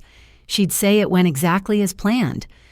And looking at my family, scarred but strong, tested but together, I knew she was right. The mother who'd seemed to lose everything had actually won it all. Just took 21 years and tremendous pain to claim the victory she'd arranged. The Morrison story wasn't tragedy after all. It was transformation, and it was far from over. In 24 years, we'd welcome Marcus home. Until then, we'd build the foundation for his return.